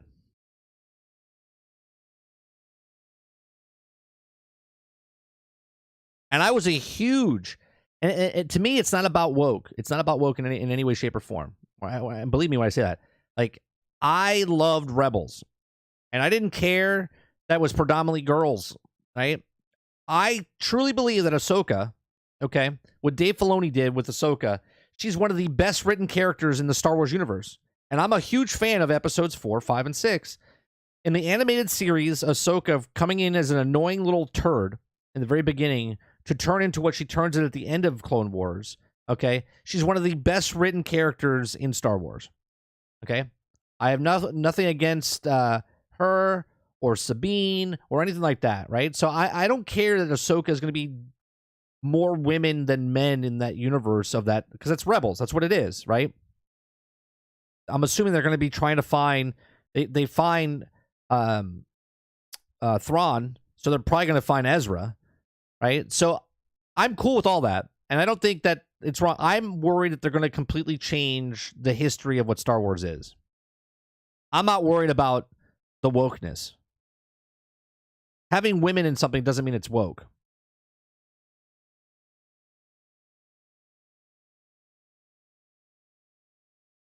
$789 doesn't exist in my brain. Crystal Skull doesn't exist. The new Indiana Jones doesn't exist. Ghostbusters 2016 doesn't exist to me. Ocean's 13 doesn't exist to me. Right? Oh, no, not Ocean's 13. Ocean's 8? The one with Sandra Bullock. Right? That doesn't exist to me.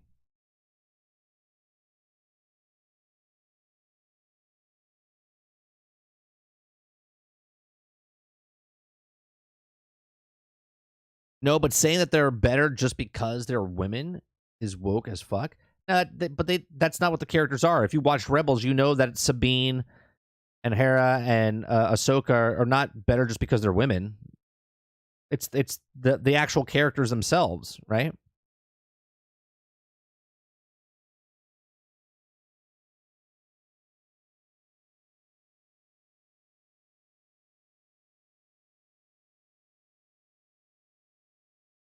It has nothing to do. It has nothing to do. Like I don't think the Ahsoka show is going to be woke. I'm just worried what they're doing with the whole thing of Star Wars. How is EA making better stories than Disney? Not as just Jedi Fallen Order. Battlefront 2 was amazing. Yeah, they make good stories. They make good stories. Wait, calling a woman better, being woke? Yeah, I don't think that's it. I don't think that's it, Mo. I think making someone just awesome and not having any story is just bad storytelling. Yeah, but that is not woke though, Travis. Making Rey who she was in 7, 8, and 9 is just bad writing.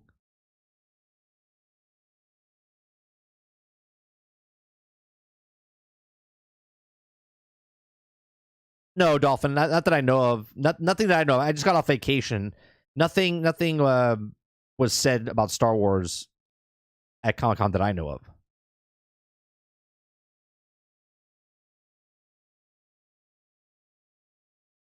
if they make it a character is superior because of woman is woke. But I don't think it's because if it's a woman it's woke. It's the way it's written that makes it woke, Travis. It's not just about having a woman in a thing.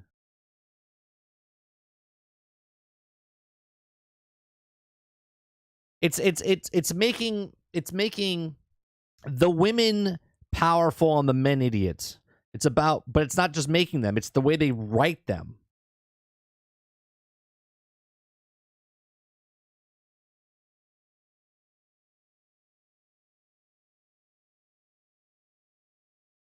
Are you talking about the Dolphin? Are you talking about what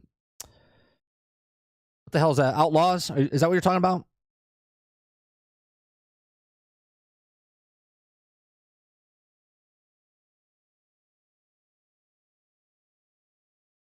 Correct, but it's about the writing. It's not just about having a woman in power, right? Because by that standards, then Travis, then you like Dungeons and Dragons, right? Right? You like Dungeons and Dragons. That means Michelle Rodriguez's character is woke because she's just powerful, and Chris Pine's character isn't. Right? That's not what that is.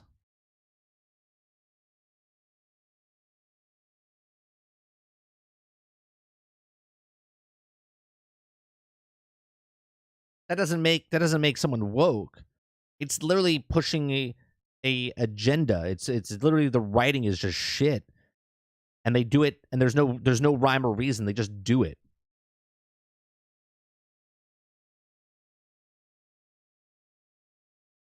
Right, but what I'm saying is just a general broad distinction of if a woman is good to be good, then that's woke. That's not what woke means.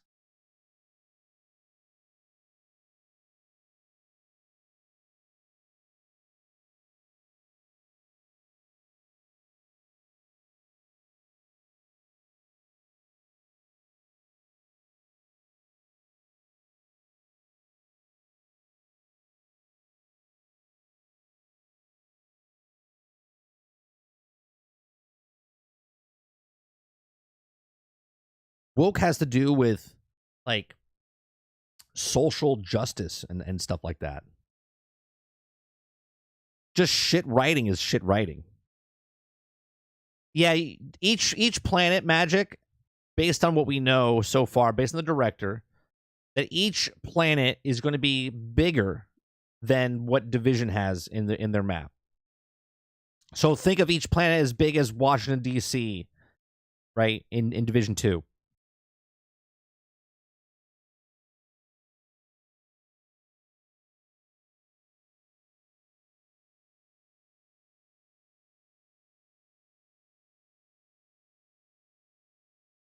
But that doesn't mean as woke as either. Like you could have a strong female character in with good writing. You can have a bad man, right? Be an idiot as long as it's good writing, and that doesn't make it woke. Horizon Zero Dawn makes it clear Aloy isn't special because she's a woman. She's special because she's a clone of the creator. That's good writing. Right. Right. But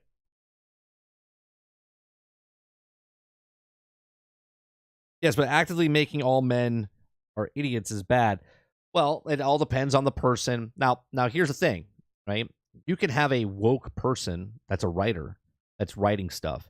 It can still be good writing even though they're woke, but if they're putting their selves inside that character just to make it like just to demean people or say something because they hate, like the person writing hates a certain section, right? Then that would be bad. Especially if it's like a sci-fi fantasy type based type of thing, right?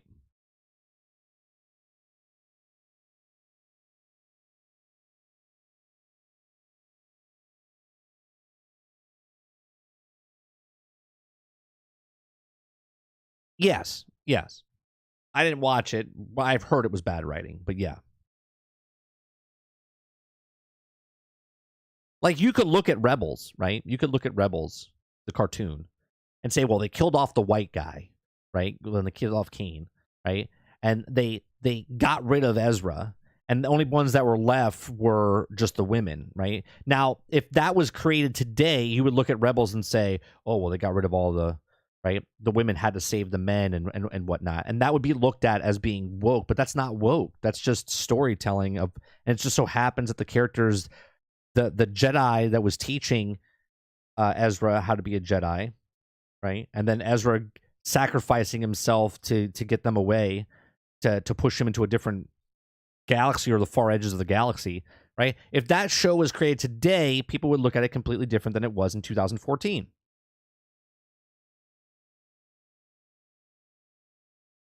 Right? When did Rebels end?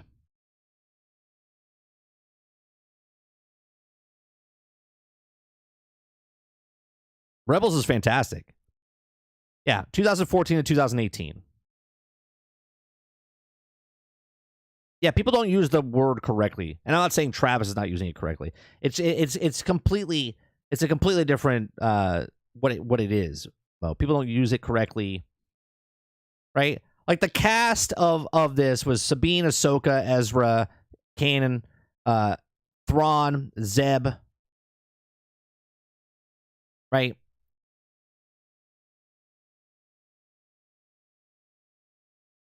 They had all of them. And you lose two, and you're like, well, it's woke.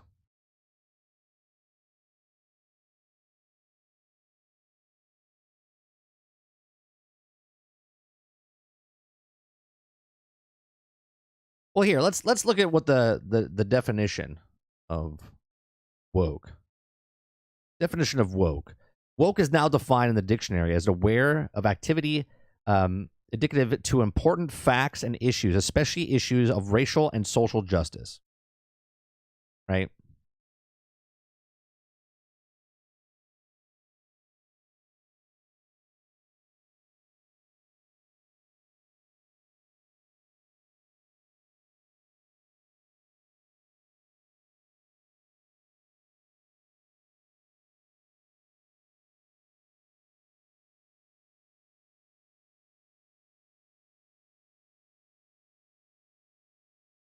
New rule: if you don't like source material, you can't write it. Or you can't write for it.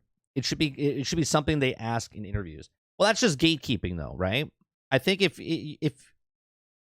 well, I want to kind of push on that, right? If you don't know the source material, but you're a good writer, then you should be able to read the source material and then make your writings based on the lore, right? You shouldn't be a person that doesn't know the lore and a bad writer and then make your own thing.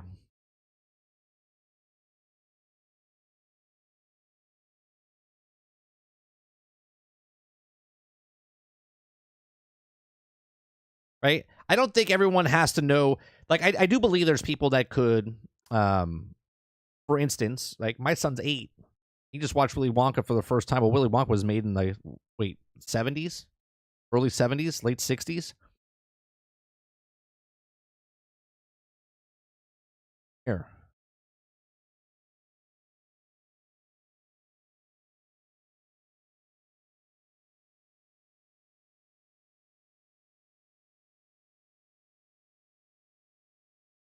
Yeah, 1971, right?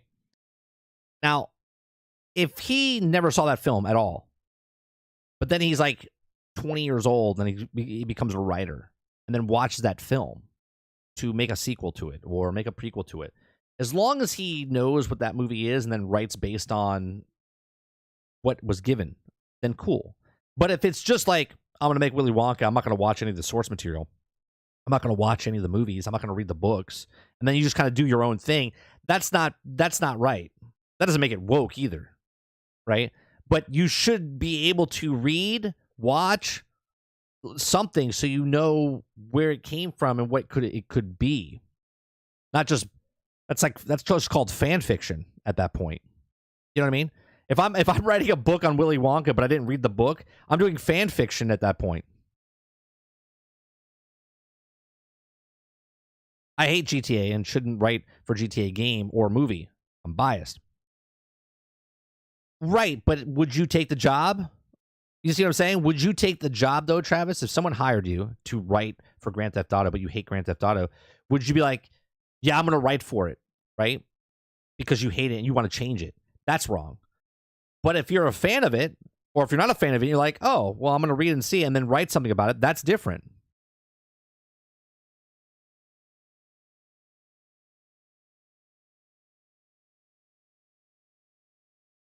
Yeah, if Ryan Johnson hated Star Wars, he literally hated Star Wars and then wrote and directed Episode 8. He hated it. He was in interviews. He didn't like Star Wars growing up.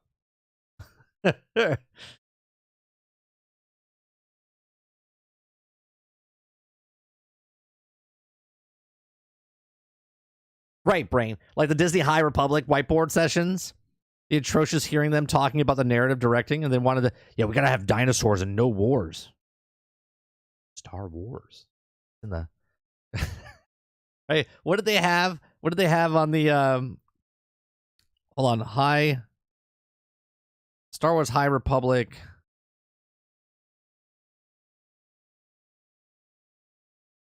What did they have on there? Yeah, here they had. Here's what they had on the board. Okay. Surprise, diversity, actual ending, feeling, sweeping / epic, humor, not pro-war, droid, scope, mythic, space and lightsaber battles, no single / main character, right? They don't want a main character. They hate Luke Skywalker. They hate Han Solo. Okay. Complicated monsters. High Republic. Dinosaurs. They have to have dinosaurs.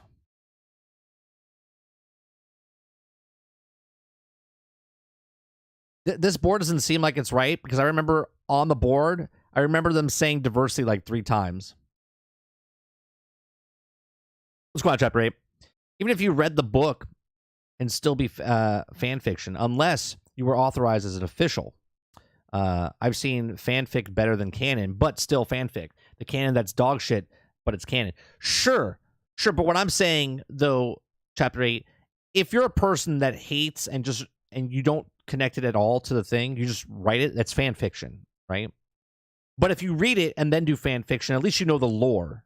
You see what I'm saying?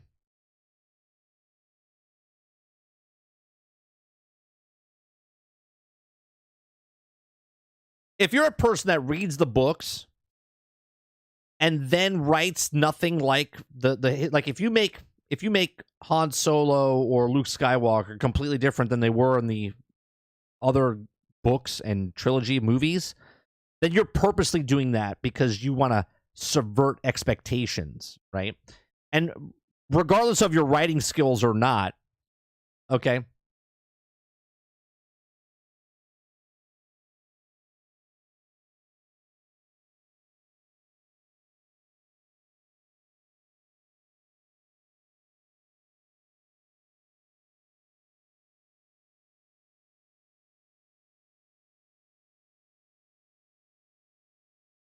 I'm looking to see if they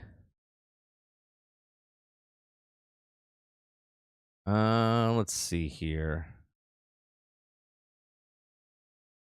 Oh, they did have it on the board that we just looked at. Yeah, they have it where it says diversity and then it says representation and diversity. Right? So in this one, they have diversity, right? And then over here they have representation / diversity, and it was below dinosaurs. I think that was above the other one as well. Right? In fiction, they want diversity. And then in Star Wars wishes, they want representation and diversity. Instead of just making characters and whatnot.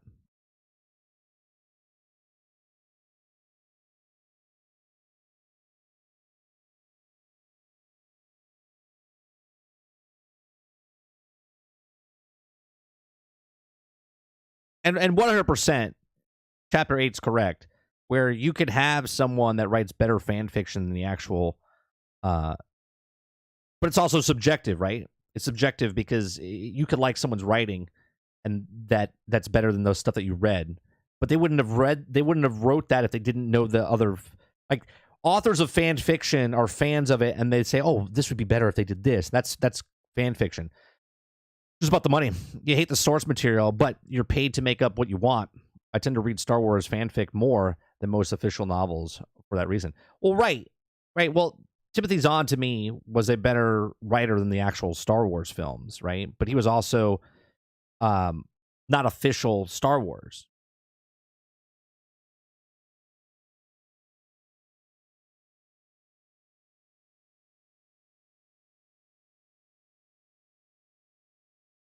I just feel like if you're a writer and you're going in because you're like, you know what, I hate the character of Luke Skywalker and Princess Leia and Han Solo, so you literally kill them off because you hate them. You shouldn't be any part of the thing. You should kill them off in a way that makes them like a good kill off, right? How Princess Leia died in space and then came back, and how they made Han Solo die like he was a villain. Only villains fall down a pit like that, right?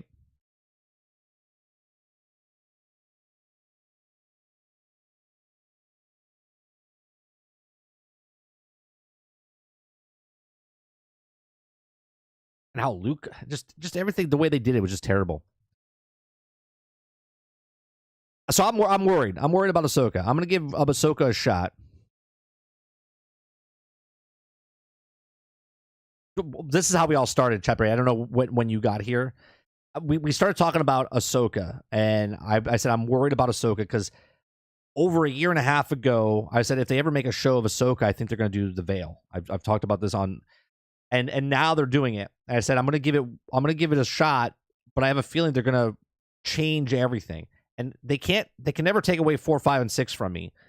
But I'm a fan of Star Wars, and I don't want to. I started with this saying there's 2 franchises I've never thought I would never give it 2 shits about, which is Marvel and Star Wars. And then we started talking about Ahsoka, and I'm just worried about Ahsoka that they're going to completely scrap everything that was in the past and kind of reboot Star Wars.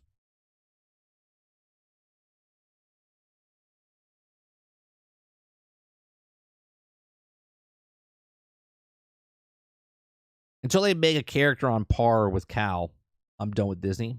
Never do that. Yeah, but if you look at that, right? So there's still good Star Wars stories, Travis, as you said earlier, right? Like, I like the stories in Star Wars Battlefront 2. I like Cal Kestis in Star Wars Fallen Order and Survivor. I like that character. I liked Mando. Even though Mando, if you break him down, is literally Boba Fett, but it's like we knew who Boba Fett was, so they just made somebody else so they could shape him how they want.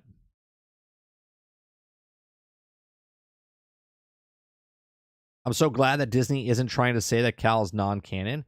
I mean, I wouldn't be surprised if we see him in Ahsoka or something. Here's another thing I don't like about Star Wars, the way Disney's doing it, right? So Luke is killed off all the Jedi, and sure, there's Jedi out in the world. They escape, like Obi-Wan escaped. I'm sure there's other people that escaped. But in Disney Star Wars, right? In Disney Star Wars, they've made Jedi less attractive to me, because what was cool about Obi-Wan and Darth Vader and training Luke is that they're all gone and they're being retrained. Okay, they're trying to build it back up. There's only a few left. It's almost like, let me take an example for gaming. In Diablo 4, the loot system, right? The uniques that are out there, right? If everyone gets uniques, then they're not special anymore, right?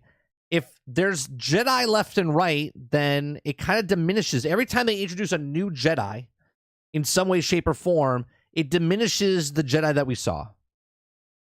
Because the slaughter of Order 66 was supposed to wipe out the existence of Jedi. So the only ones that were left was Yoda, Obi-Wan. They all went into hiding. They all hid. And then they started introducing a little bit more. Now there's like literally hundreds of Jedi that are alive. And it kind of devalues what the Jedi were. Or in the original. Not what they were, but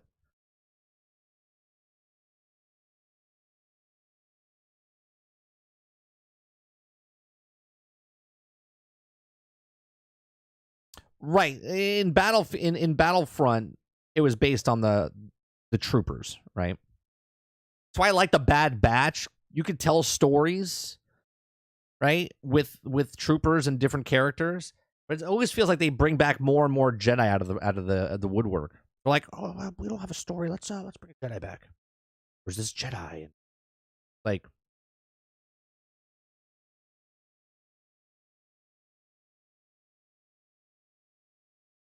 Republic Commando was a good game. Yeah, loved that game.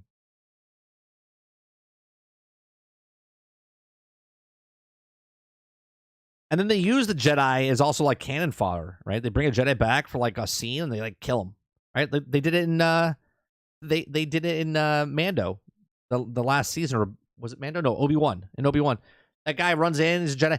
If you're a Jedi, you're supposed to be some sort of a badass. You know what I mean? But then you have all the Jedi that went bad, right? Became the sisters and whatnot. I think the Clone Wars series is great, but I just don't care what's official or canon. I care about my Star Wars. I get you. I agree. I agree. Yeah.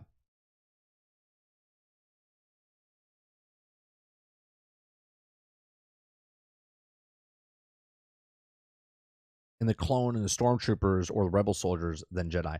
I think the Jedi are cool, and that's why I liked that in 4, 5, and 6. It was about how rare they are, and then in 1, 2, and 3, it was about the downfall of the Jedi, right? So you saw it there. So now they're gonna make the High Republic, okay? And we have the Old Republic video game, but the High Republic, where they're gonna be just everyone's a Jedi, just everybody's a Jedi, right? It was cool about seeing the Jedi in the end when they all got slaughtered. And you're like, oh my God, right? There's like impact there. But not like just kind of all like, yeah, whatever. Everyone's a Jedi. It's the same problem. The same problem the Star Wars Galaxy game had. When the game first came out, nobody was a Jedi. You couldn't start off as a Jedi. You had to work your way up and become a Jedi, so there was less and less Jedi. But then people were like, fuck that. I want to be a Jedi. So they're like, okay. And then let everyone be a Jedi. And then the game crashed because everyone was like, this is bullshit, right? And then you play the Old Republic, and you could just be a Jedi. Everyone's a Jedi. Everyone's all Jedis. No one's special. Everyone's the same.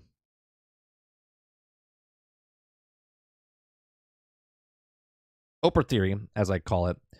You're a Jedi. You're a Jedi. You're a Jedi. Hey, buddy. I guess it's a Jedi. Yeah, everyone's a Jedi. You're a Jedi. You're a Jedi. Everyone's a Jedi. Everybody's got powers.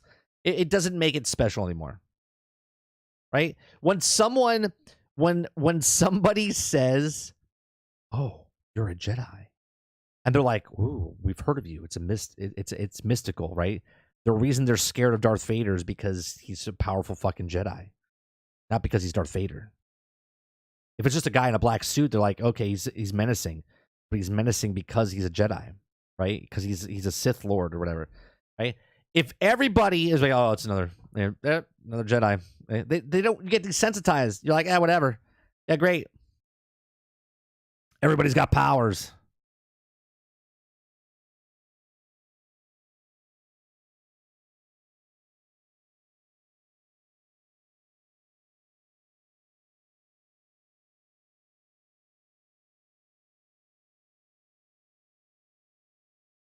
All right. It's 12:30. We'll be back tonight for Generation X Gaming, a weekly podcast that goes over a few of the top stories in the past week, and we rant along the way. I'm not sure if Sarge got his computer back, but he will be on Discord at least. So we'll have another one of those episodes. If not, I don't know. I have to call him and find out if he's got his computer back. So that'll be tonight at 8 p.m. I'm not sure if I'm doing a show with Lono tomorrow. I haven't talked to him. I don't know what the conversation's about. So I know I just got back today in the morning stream. We're doing a night stream tonight with GXG, and then I'm off for the weekend again. And then we'll start bright and early on Monday morning at 10 o'clock as we continue through. I have some plans for the stream that I'll talk to you guys next week about. I'm going to think about it more over the weekend, see what I want to do, and then we'll talk about it next week for stream. So appreciate you guys. Make sure you hit that like button. Yeah, we'll be back. We'll be back tonight, 8 p.m. Eastern. We'll be back on Monday at 10 o'clock in the morning for our morning shows, for the news shows. We appreciate you very much. Make sure you hit that like button. Make sure you hit that subscribe button. And if you'd like to go above and beyond that, hit that membership button as little as $5. Appreciate it very much. I'll see you guys tonight at 8 p.m. Eastern. Peace.